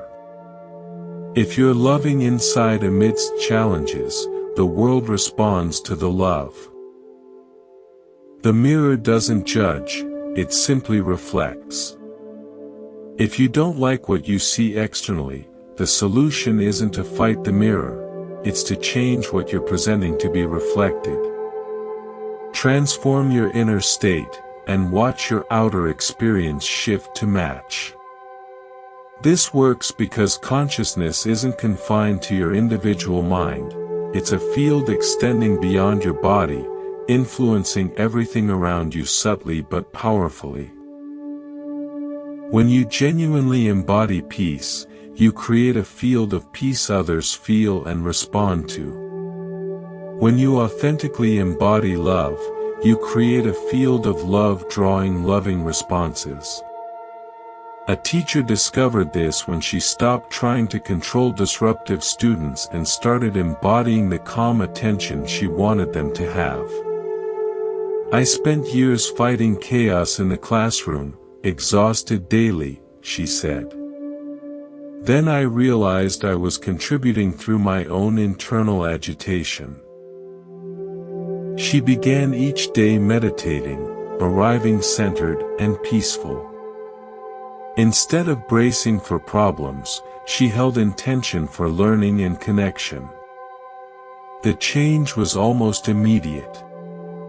The same kids became engaged and helpful. This understanding revolutionizes how you approach challenges. Instead of asking, "How can I change this situation?" begin asking, "How can I change my relationship to this situation?" Instead of focusing on what's wrong externally, focus on what wants healing or development within you. This is the practical meaning of being the change you wish to see. When you embody the qualities you want to experience, you create a magnetic field drawing those experiences. When you become what you're seeking, you stop needing to seek it because you already are it. A woman struggling with loneliness discovered this. "I was tired of waiting for invitations," she said. "So I started organizing gatherings myself, not from confidence, but desperation for connection. Something unexpected happened, creating connection for others, awakened connection within herself. Once I stopped needing it so desperately, it started flowing naturally. People began reaching out, inviting me. I had become the connected person I wanted to be, and the world responded by offering more connection than I'd ever experienced." This applies to every aspect of life. If you want more love, become more loving. More peace, become more peaceful. More abundance, become more generous. More trust, become more trustworthy. The external world has no choice but to mirror what you're genuinely embodying. But this requires honest self-examination. You can't fake it. The mirror reflects your authentic inner state, not performances. If you're trying to appear confident while feeling insecure, the world responds to the insecurity. The practice involves taking radical responsibility for your experience. When something isn't working externally, instead of immediately blaming external factors, ask, "What inside me might be creating or attracting this? What old pattern or belief might need healing? What quality do I need to develop to transform this?" This isn't about blaming yourself for difficult circumstances. Some situations genuinely require external action. But even then, the consciousness you bring determines effectiveness. Change initiated from love and wisdom creates lasting transformation. What would shift if I saw this differently? This question can transform any challenge into a growth opportunity. What if the difficult person is here to help you develop patience? What if the financial challenge is inviting you to trust abundance beyond material accumulation? What if the health issue is asking you to prioritize self-care and presence? These aren't just positive thinking exercises, they're invitations to discover deeper purpose within every experience. When you align with that purpose, using each challenge to embody higher qualities, the external situation often resolves miraculously, not because you manipulated it, but because you became the person for whom such resolutions are natural. The woman who changed nothing but her heart had learned this. She stopped waiting for the world to change and started changing the consciousness she brought to it. In doing so, she discovered reality is far more malleable, far more responsive to love and awareness, than she had imagined. The same possibility is available to you, not through forcing external circumstances, but through gentle, persistent transformation of your inner landscape. When you change your heart, everything else must change to match. This is the natural law of consciousness expressing itself through form. Your outer world is waiting to reflect the beauty you cultivate within. The miracle isn't that change is possible, the miracle is that it's inevitable once you align with the truth of who you really are. Every person in your life is there by a kind of chosen affinity. Not in a literal, predetermined way, but through the mysterious magnetism of consciousness that draws together experiences meant for mutual growth and understanding. Those who love you, challenge you, pass through briefly, or stay for decades, each connection serves a purpose in your unfolding story. This is sometimes described as karmic affinity, energetic resonances creating opportunities for mutual learning and healing. This doesn't mean everything is predestined or harmful relationships should be tolerated. It means consciousness has an intelligence that brings together experiences capable of catalyzing growth, even when that growth comes through difficulty. Consider your most significant relationships. The person who believed in you when you couldn't believe in yourself. The friend who showed up in your darkest hour. The mentor who saw unseen potential. The partner who loved you through unlovable phases. These weren't random encounters. They were consciousness recognizing itself, offering exactly what was needed for your evolution. But relationships serve different purposes. Understanding this transforms how you experience both connection and separation. Some people come for a season, bringing specific gifts or lessons before naturally moving on. Others stay for years, growing alongside you. Some appear briefly but leave lasting impact. Each duration is perfect for its purpose. A woman realized this after a close friendship ended unexpectedly. I was devastated when she stopped calling, she said. I kept trying to figure out what I'd done wrong. But reflecting on what the friendship gave her, she saw it arrived when she desperately needed encouragement for creative pursuits. For 3 years, this friend was her biggest cheerleader. By the time she drifted away, I no longer needed external validation for my creativity. I'd internalized the belief she helped me develop. The friendship had served its purpose completely. Instead of mourning its end, I felt grateful for its gift. This perspective transforms the natural ebb and flow of relationships.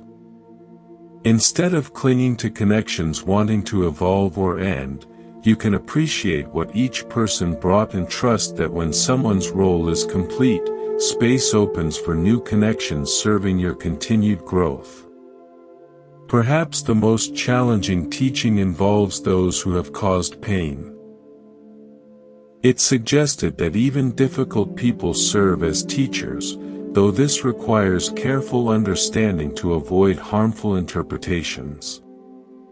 This does not mean abuse is acceptable or victims are responsible.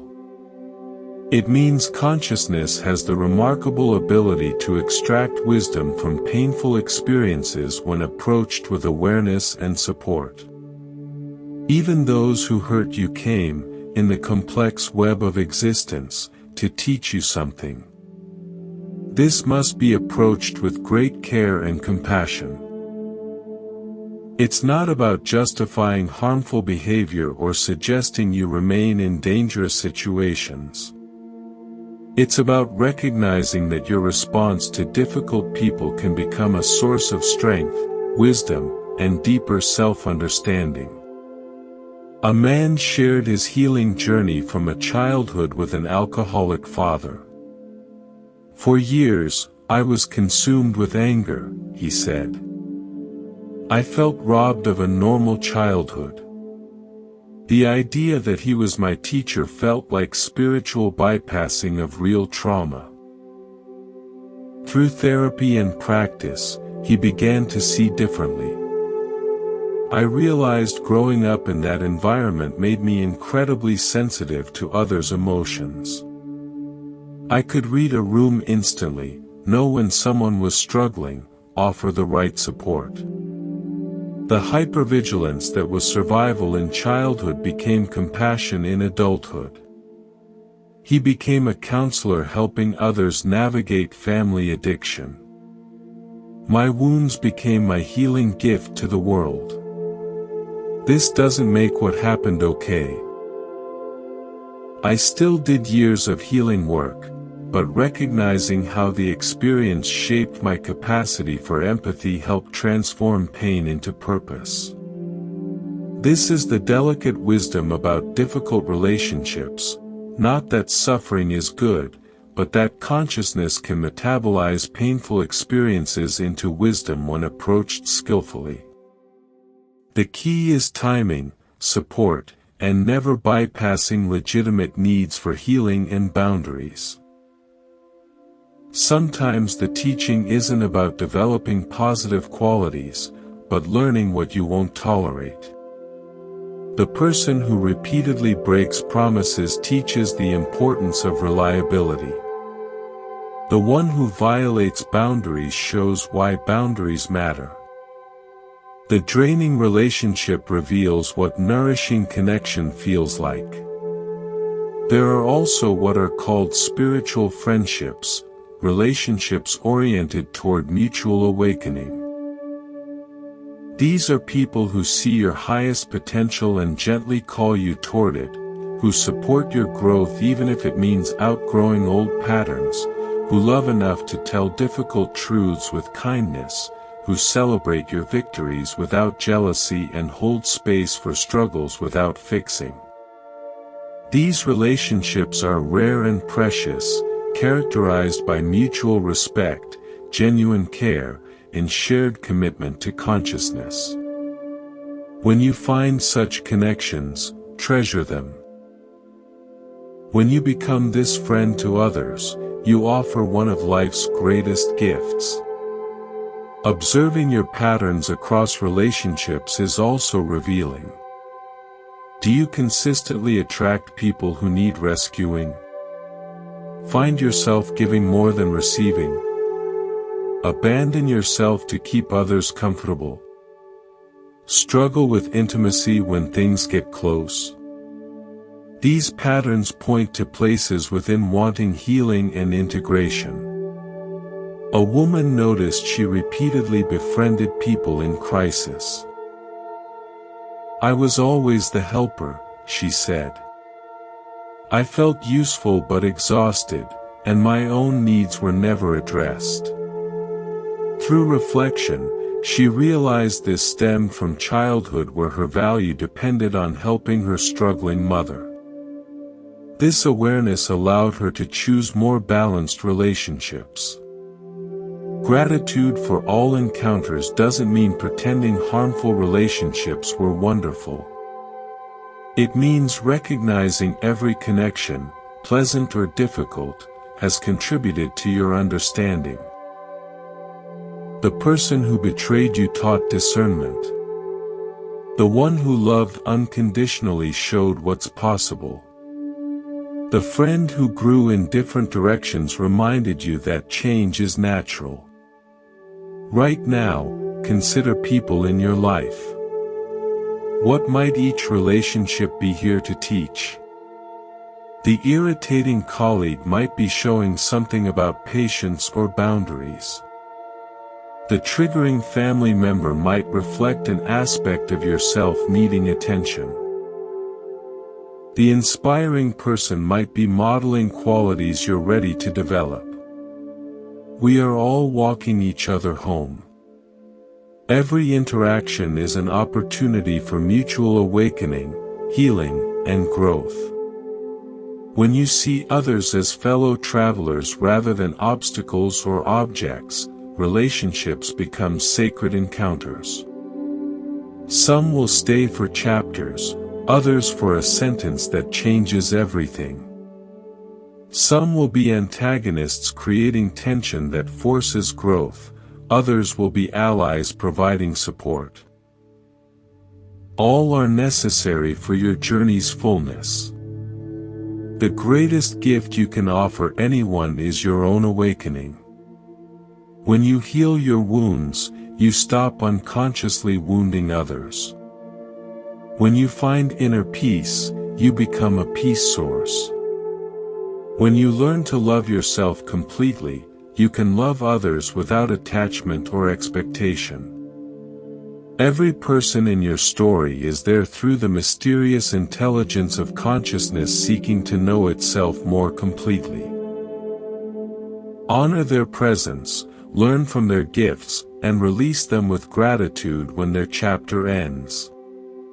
The story continues, and new characters will arrive exactly when needed for your next phase of awakening.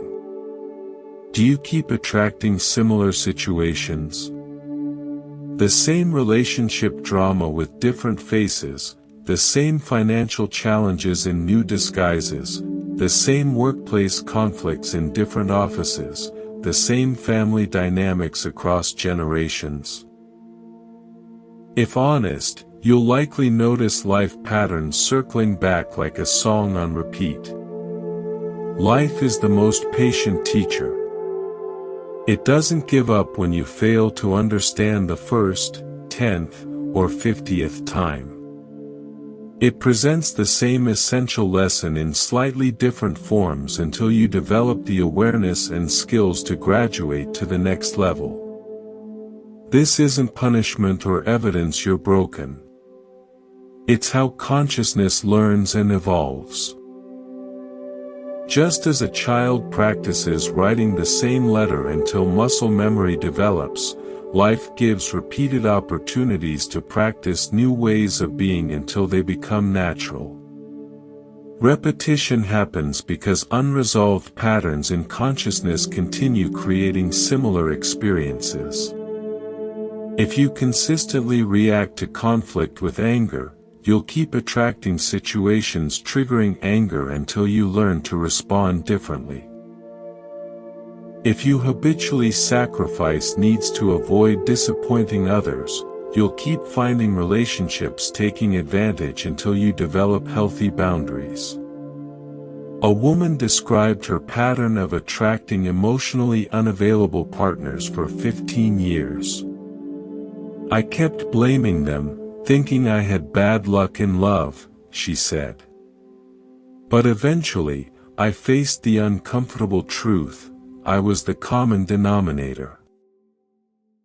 Through self-reflection, she discovered she unconsciously chose unavailable partners because deep intimacy terrified her, stemming from childhood where love was conditional. I was recreating my childhood, hoping this time it would end differently. This recognition was painful but transformative. Instead of trying to change partners, she worked on her own capacity for intimacy, practicing staying present as relationships deepened. The pattern shifted when she addressed its root cause. The key to breaking repetitive cycles is developing clear seeing, observing patterns with compassion, not judgment. When caught in repetition, the first step isn't to force change, but to notice what's happening. What triggers activate familiar responses? What emotions arise before falling into old behaviors? What beliefs drive these patterns? A man noticed he kept leaving jobs after 2 years, always feeling unappreciated. I told myself I had terrible bosses, he reflected. But at the 4th company, I considered maybe the problem wasn't entirely external. Observing his workplace behavior, he discovered he consistently took on extra work without communicating contributions clearly, assuming they'd be noticed automatically. When recognition didn't come, he became resentful and withdrew, making his value less visible. I was creating the very situation I complained about. Breaking the pattern required learning new skills. Advocating for himself clearly, documenting achievements, asking for what he wanted. The next promotion came within 8 months. Sometimes patterns repeat because we're trying to heal old wounds through new experiences. We unconsciously seek situations reminiscent of past pain, hoping this time will create a different outcome, consciousness attempting to resolve unfinished business. But without awareness, we often recreate the same dynamics. True healing happens not by recreating the past with a different ending, but by developing new capacities in the present. Instead of trying to get unlived childhood love from partners, learn to give that love to yourself. Instead of seeking validation from authority figures, develop inner confidence independent of external approval. The graduation moment comes when you first choose a different response in a familiar situation. When the old trigger appears, but you breathe instead of reacting. When you set a boundary instead of people-pleasing. When you speak your truth instead of staying silent. When you choose self-compassion instead of self-criticism. These moments may feel small, but they represent profound shifts. The pattern stops when the lesson is learned, not just intellectually understood, but embodied as a new way of being. When you no longer need external situations to teach about boundaries because you naturally maintain them. When you no longer attract drama because you found inner peace.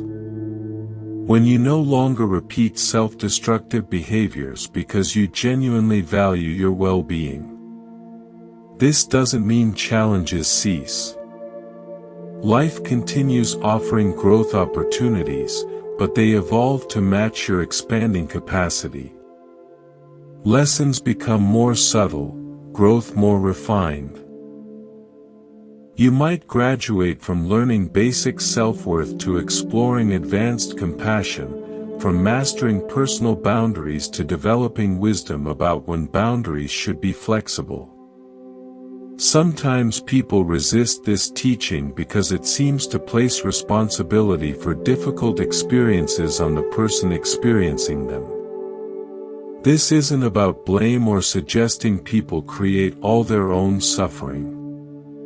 External circumstances and others' choices absolutely impact your life. But focusing on what you can influence, your responses, choices, inner development, is more empowering than remaining stuck in victim consciousness. Right now, notice if there's a pattern in your life that keeps repeating. What situation shows up in different forms? What might it be trying to teach? What new capacity might you need to develop to respond differently?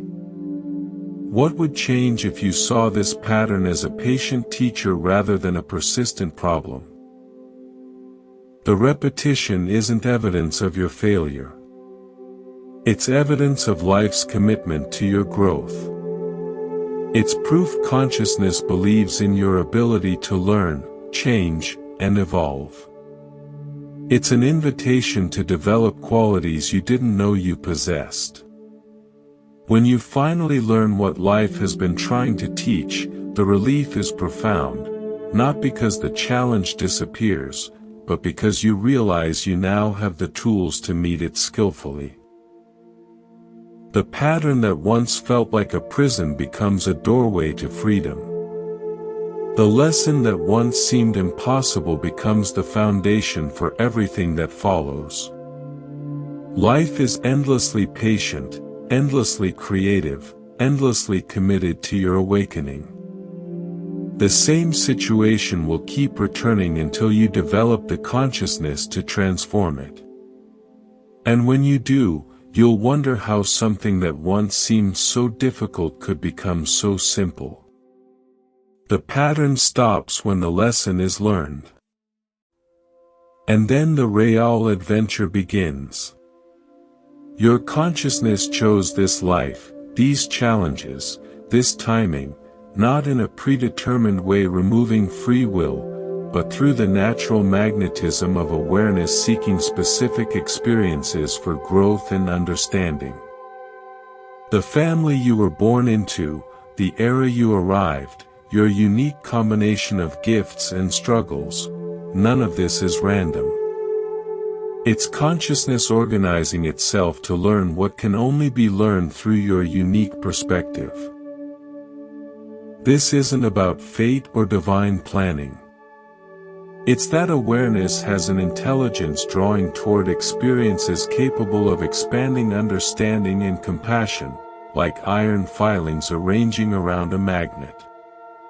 Your life is the curriculum consciousness chose to develop qualities that could only emerge through your particular journey. But purpose isn't a grand mission to discover and execute perfectly. It's not a single career path, relationship, or achievement that will suddenly make everything make sense. Purpose is more intimate and immediate, woven into your daily existence, waiting to be recognized in ordinary and extraordinary moments. Purpose reveals itself through what draws you, what breaks your heart, what makes you feel most alive. It's found where your natural gifts meet the world's needs. It emerges when you stop trying to be who you think you should be and start expressing who you actually are. It's discovered not through thinking, but through living, not through planning, but through paying attention to what consistently calls. A man spent years searching for his life purpose through books and retreats. I thought it would come as a dramatic revelation, he said. But the more I searched, the more confused I became. The breakthrough came unexpectedly while volunteering at a food bank. I was just helping because a friend asked, he reflected. But organizing donations felt completely natural. I saw ways to make the system more efficient, more dignified. I wasn't searching for purpose anymore, I was living it. Within 2 years, he worked full-time in nonprofit management. This is how purpose typically reveals itself. Not through dramatic epiphanies, but through accumulated small moments feeling authentic and meaningful. It's found in activities where you lose track of time, problems you feel drawn to solve, conversations that light you up, injustices making you want to act. There's a concept of right livelihood, work harming neither yourself nor others while contributing to universal well-being. This doesn't necessarily mean becoming a monk or social worker. It means finding ways to express authentic gifts in service of something larger than personal gain, aligning daily actions with deepest values. A teacher discovered her purpose not in the classroom, but in education's margins. I loved teaching, but I kept noticing kids struggling not because they weren't smart, but because they learned differently, she said. She started staying after school to work with them individually, developing new approaches matching their learning styles. What began as informal tutoring evolved into a program transforming her district's approach to learning differences. I never set out to become an advocate, she reflected. But my heart kept breaking for these brilliant kids being told they weren't good enough. That heartbreak became my compass. This points to something crucial. Purpose often emerges from what troubles you most deeply. The problems you can't ignore, the suffering you feel compelled to address, the gaps you naturally notice and want to fill. Your wounds, when healed with awareness, often become your greatest gifts to the world. But purpose doesn't require changing careers or starting organizations. It can be expressed through how you raise children, treat a cashier, listen to a friend in crisis. Small acts of consciousness and compassion ripple outward in ways you'll never fully comprehend. The smile you offer a stranger might be the kindness that saves their day. A hospital janitor understood this deeply. "I clean floors, but that's not my real job," he said. "My real job is creating an environment where healing can happen.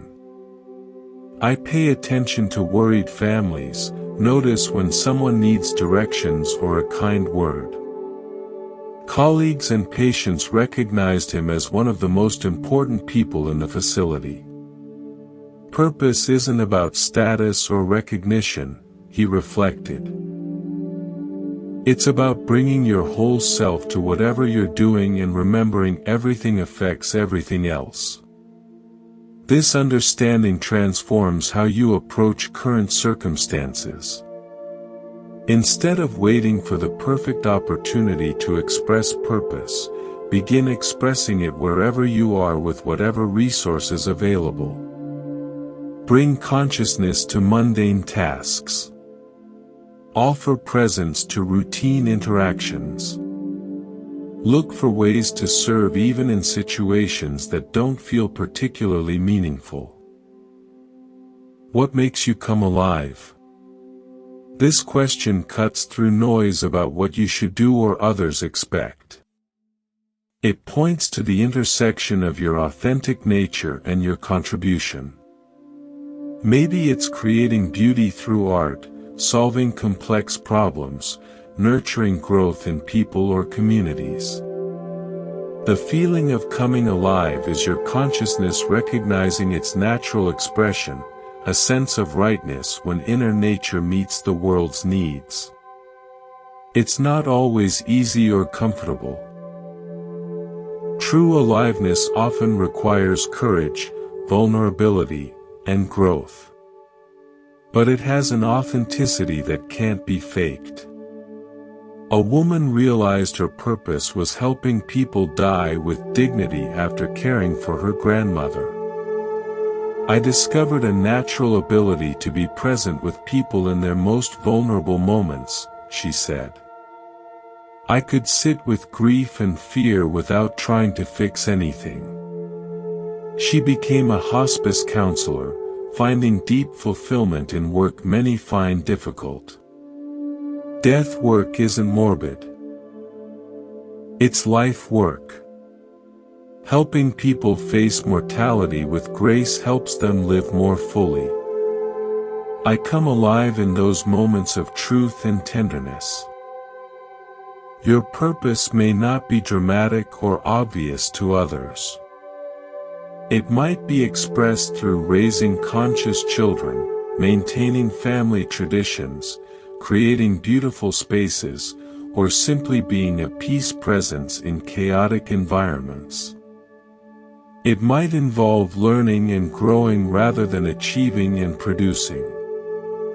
It might be about healing generational patterns or developing qualities serving your community in subtle but essential ways. The key is recognizing your existence matters inherently, not just for accomplishments. Your consciousness contributes to collective awakening simply by being here and growing.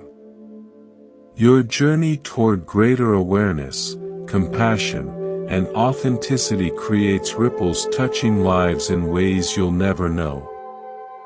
You didn't come here by accident. Your particular combination of gifts, challenges, and circumstances creates opportunities for experiences that couldn't happen any other way. Your unique thread in existence's tapestry is essential to the whole's beauty and strength. Your purpose isn't something you need to find, it's something you need to remember, express, and trust.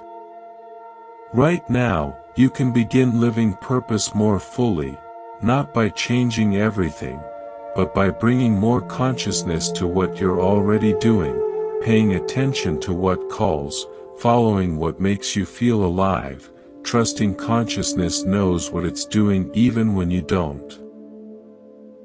Your life is not a mistake. Your challenges are not punishments. Your gifts are not accidents. You are here on purpose, for purpose, as purpose expressing itself through human existence. The question isn't whether you have purpose, it's whether you're ready to live it. Sometimes life has to shatter to reveal what's unbreakable. The job defining your identity disappears overnight. The relationship built around crumbles. The health taken for granted betrays you. The beliefs giving meaning feel hollow. In these moments of dissolution, when everything familiar falls away, you might discover something profound beneath the wreckage. What mystics have called the dark night of the spirit isn't punishment or failure. It's often consciousness preparing for a fundamental shift in understanding yourself and reality. When structures built around identity prove inadequate for who you're becoming, they must fall away to make space for something more authentic and expansive. Let's be clear, if you're experiencing thoughts of self-harm, severe depression, or feeling disconnected from reality, this isn't just a spiritual experience, it's a signal to seek professional support immediately. True spiritual awakening enhances connection to life, not desire to escape it. This guidance complements, not replaces, proper mental health care in genuine crisis. That said, there are periods when everything seems to unravel simultaneously, and these often contain seeds of profound transformation. Consciousness sometimes outgrows its current container and needs reorganization at a more inclusive level, like a snake shedding skin or a butterfly dissolving. The process looks like destruction but is actually preparation for rebirth. A woman described her great falling apart in her early 40s. Everything I'd worked for was disappearing, she said. My marriage ended, career stalled, parents needed care. I felt free falling with no parachute.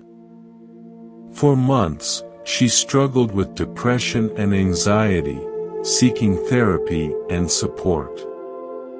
But somewhere in darkness, I started noticing something strange.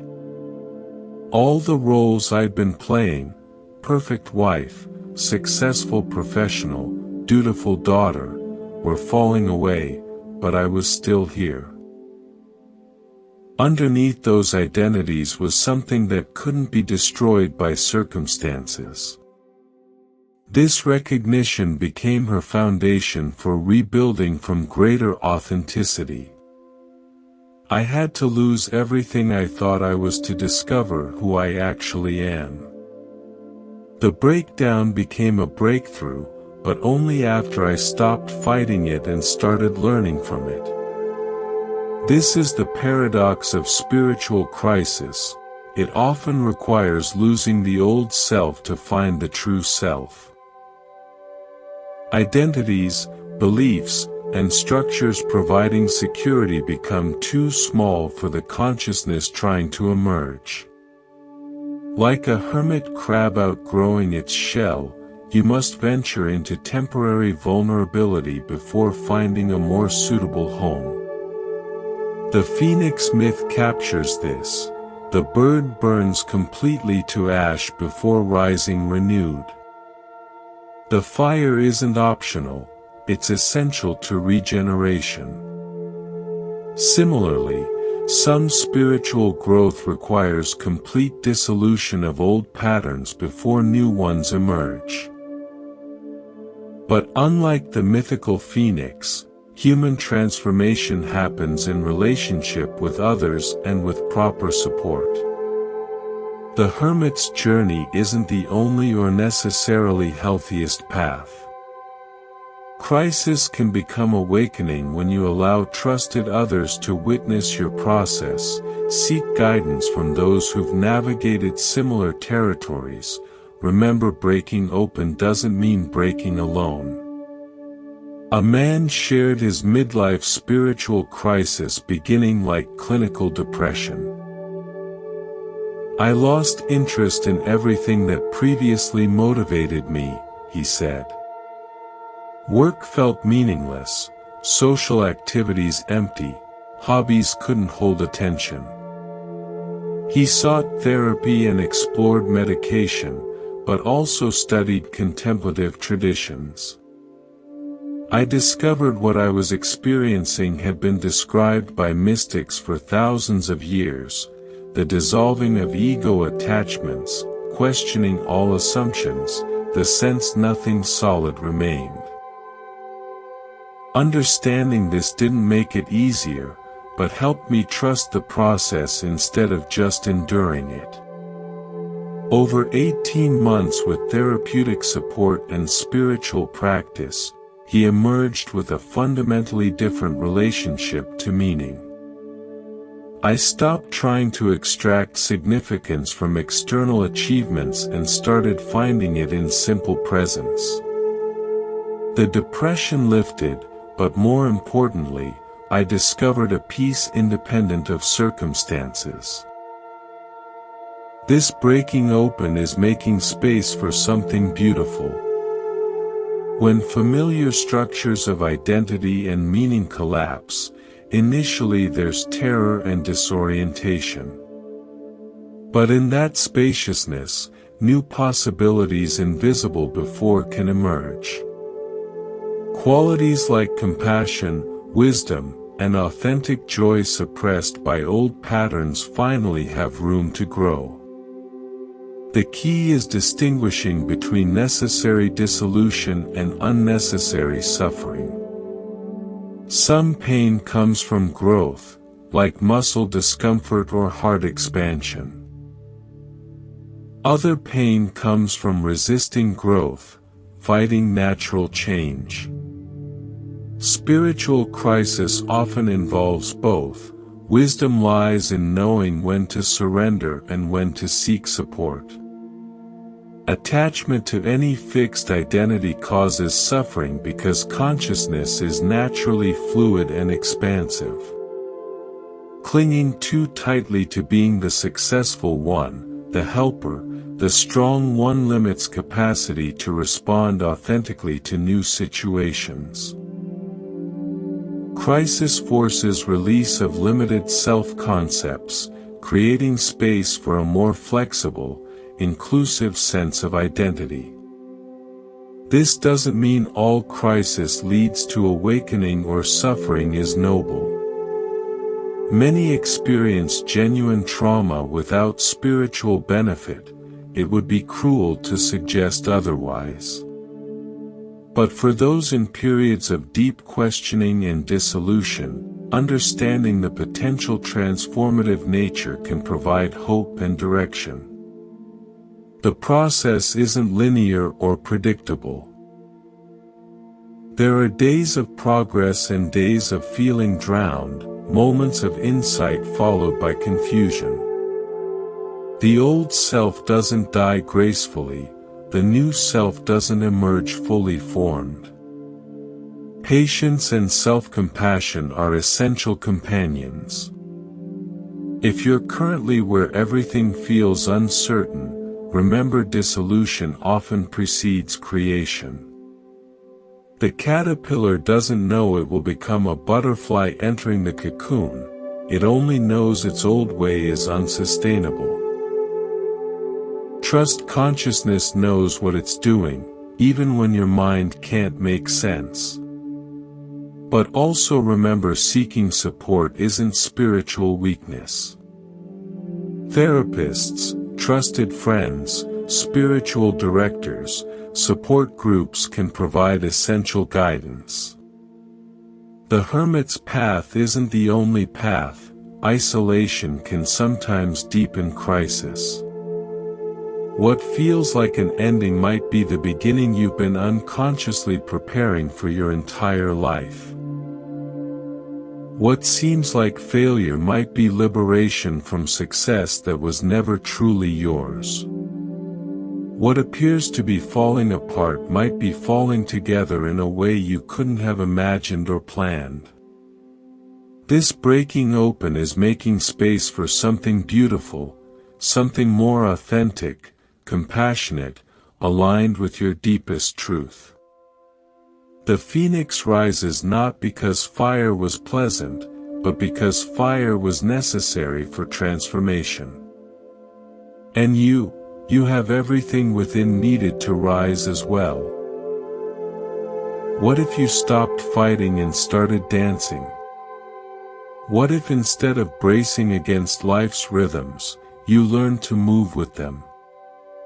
What if what you've been resisting is actually trying to partner with you in the most beautiful dance? This shift from resistance to flow happens through two transformative practices: gratitude and surrender. Not superficial positivity pretending everything is perfect, but deep recognition that even in difficulty, life offers something valuable. Not defeated giving up, but wise understanding that working with reality is more effective than fighting it. Gratitude here isn't about forcing positivity or denying problems. It's training awareness to notice what's actually present alongside challenges. When going through difficulty, gratitude doesn't mean pretending thankfulness for pain. It means recognizing friends who show up, strength discovered, insights emerging from struggle, the simple fact you're still breathing and capable of growth. A woman going through a messy divorce described how gratitude practice saved her sanity. "I was consumed with anger and hurt," she said. "My therapist suggested writing 3 things I was grateful for daily. I thought it was ridiculous but tried, starting with basics: I have coffee, my dog loves me. Gradually, I noticed more. My lawyer's competence, friends listening without judgment, my own resilience." The practice didn't eliminate pain, but prevented it from consuming her entirely. This is gratitude as spiritual technology, a practice rewiring your brain to notice abundance alongside scarcity, beauty alongside difficulty, support alongside challenge. Consistently focusing on appreciation creates neural pathways, making positive recognition more automatic. But gratitude becomes truly powerful paired with surrender, letting go of how you think things should be and working with how they actually are. Surrender isn't giving up or becoming passive. It's recognizing resistance to reality often creates more suffering than reality itself. It's choosing to dance with circumstances rather than fight them. A farmer whose crops were destroyed by flood could have raged against weather. Instead, he used the experience to learn about crop insurance, soil management, alternative methods. "I couldn't control the flood," he said, "but I could control my response." His surrender to what happened freed energy to focus on what he could influence. This is surrender as strength, not weakness, as wisdom. It takes courage to stop fighting reality and start working with it. It requires faith. Life has intelligence larger than personal preferences. It demands trust that even when you can't see the bigger picture, there is one. Life has its own rhythm, like music with natural pauses, crescendos, transitions. Trying to force a different tempo creates discord. Sensing the underlying beat and moving with it makes everything more harmonious. Sometimes life asks you to speed up, slow down, or rest completely. Wisdom lies in sensing which rhythm is needed and responding. A musician learned this through years of performance. Early in my career, I tried to control every aspect, she said. If something went wrong, I'd get tense and the whole performance suffered. Over time, I learned to view unexpected moments as improvisation opportunities rather than disasters. This fluidity transforms how you approach daily challenges. When traffic is heavy, instead of stressing about lateness, use time for reflection or breathing. When plans fall through, instead of seeing failure, explore new possibilities opening. When people don't behave as expected, instead of trying to control them, practice acceptance and adjust your response. Surrender practice begins with small releases throughout your day. Notice when holding body tension and consciously soften. Observe when gripping mentally to specific outcomes and practice loosening. Pay attention when fighting what's already happened and choose acceptance instead. These micro-surrenders train you for larger releases life will inevitably require. Perhaps the most profound aspect of gratitude and surrender is how they work together to create equanimity, the ability to remain centered regardless of circumstances. When grateful for what's present and surrendered to what's changing, you develop unshakable peace independent of external conditions. A woman caring for her mother with Alzheimer's discovered this during her most challenging period. Some days were heartbreaking, she said. But I learned to find gratitude even in difficulty. For my mother's occasional smiles, for compassionate caregivers, for my own capacity to love unconditionally. And I had to surrender my expectation that my mother would remain who she'd always been. When I stopped fighting the disease and started meeting my mother wherever she was that day, our relationship became peaceful again, different, but still beautiful. In letting go, you find everything you were looking for. Not by getting what you wanted, but by discovering what you actually need was always available. Peace doesn't come from controlling circumstances, it comes from accepting them. Love doesn't come from possessing others, it comes from appreciating them as they are. Security doesn't come from guaranteeing outcomes, it comes from trusting your ability to handle whatever arises. The dance between gratitude and surrender creates a life of grace rather than struggle. You appreciate what's present while remaining open to change. You work toward goals while holding them lightly. You care deeply while detached from specific results. You live fully while accepting everything is temporary. This isn't a destination reached, but a practice cultivated. Some days you'll dance gracefully with life's rhythms, other days you'll find yourself fighting, needing to remember to soften. What matters is willingness to keep returning to gratitude and surrender whenever you notice moving away.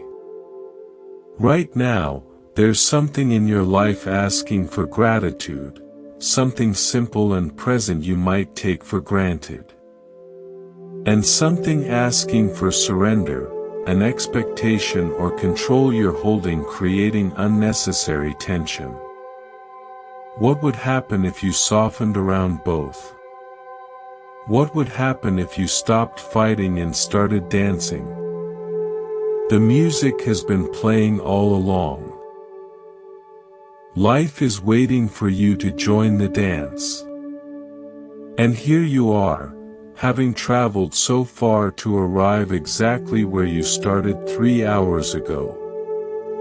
You began seeking understanding about why everything happens for a reason.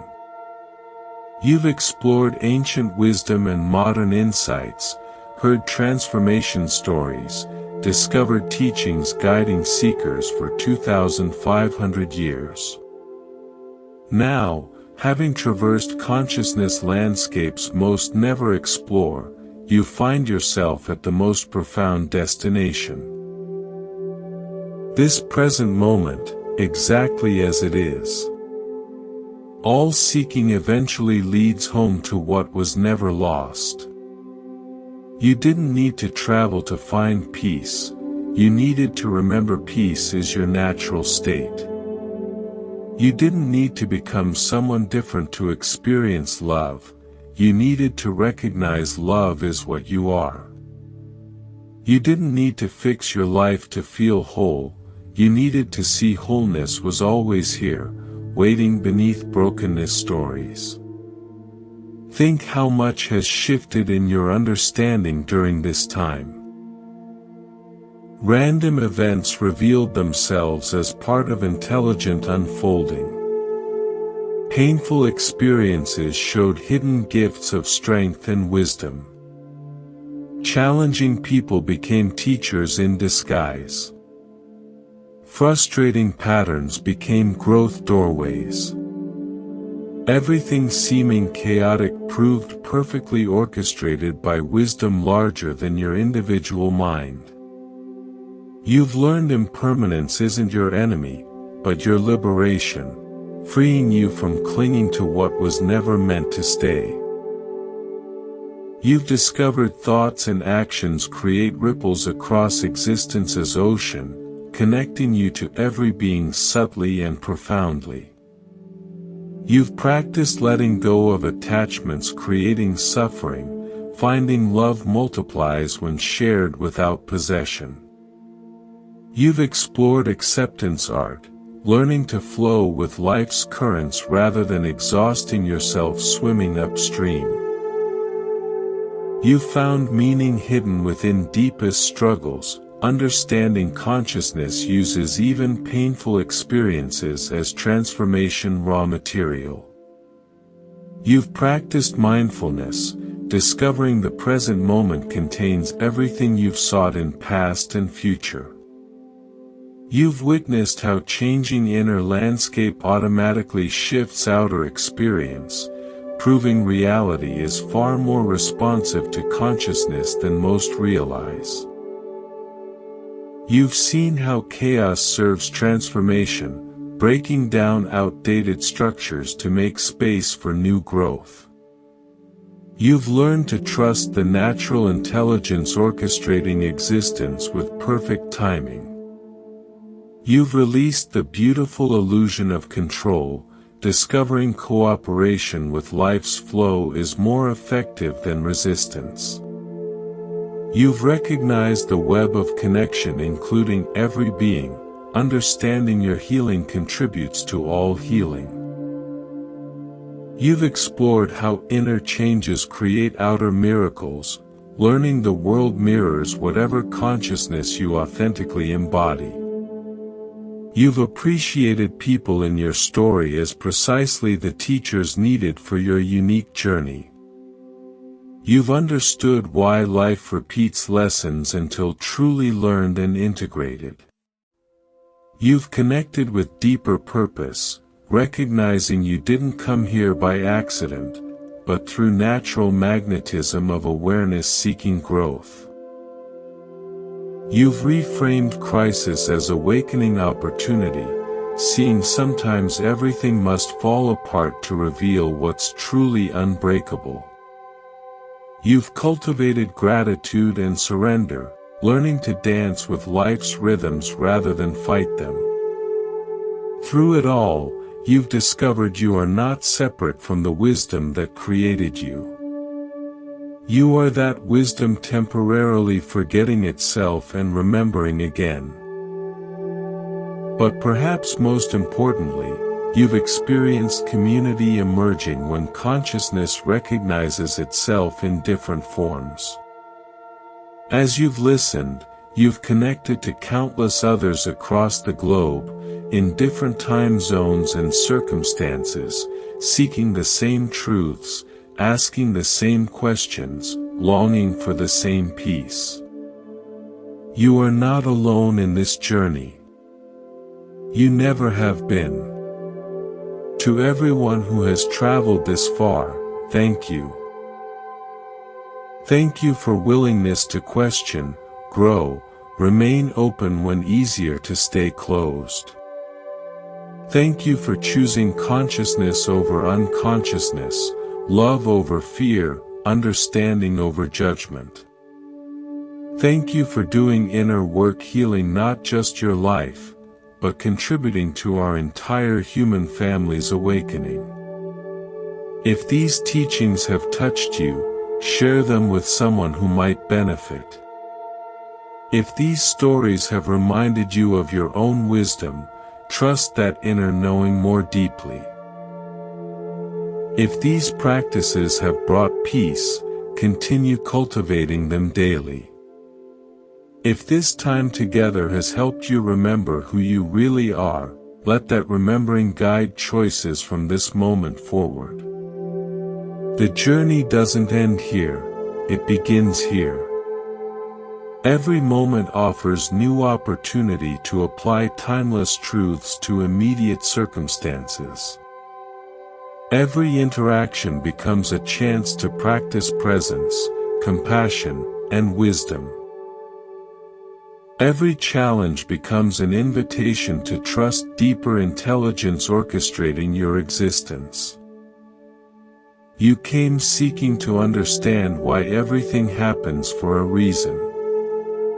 You've discovered the reason isn't always obvious, comfortable, or what the mind expects. But if you look closely enough, feel deeply enough, trust completely enough, you'll find the thread connecting every experience, the golden thread weaving through every joy and sorrow, meeting and parting, beginning and ending. Everything happens for a reason. And the reason is always love. Love learning about itself through your unique perspective. Love growing stronger through your struggles. Love becoming wiser through your questions. Love recognizing itself in every face you meet. Love disguised as everything you've experienced, waiting patiently for the moment you're ready to see through the disguise. Right here, right now, in this very moment, love is all there is. Welcome home.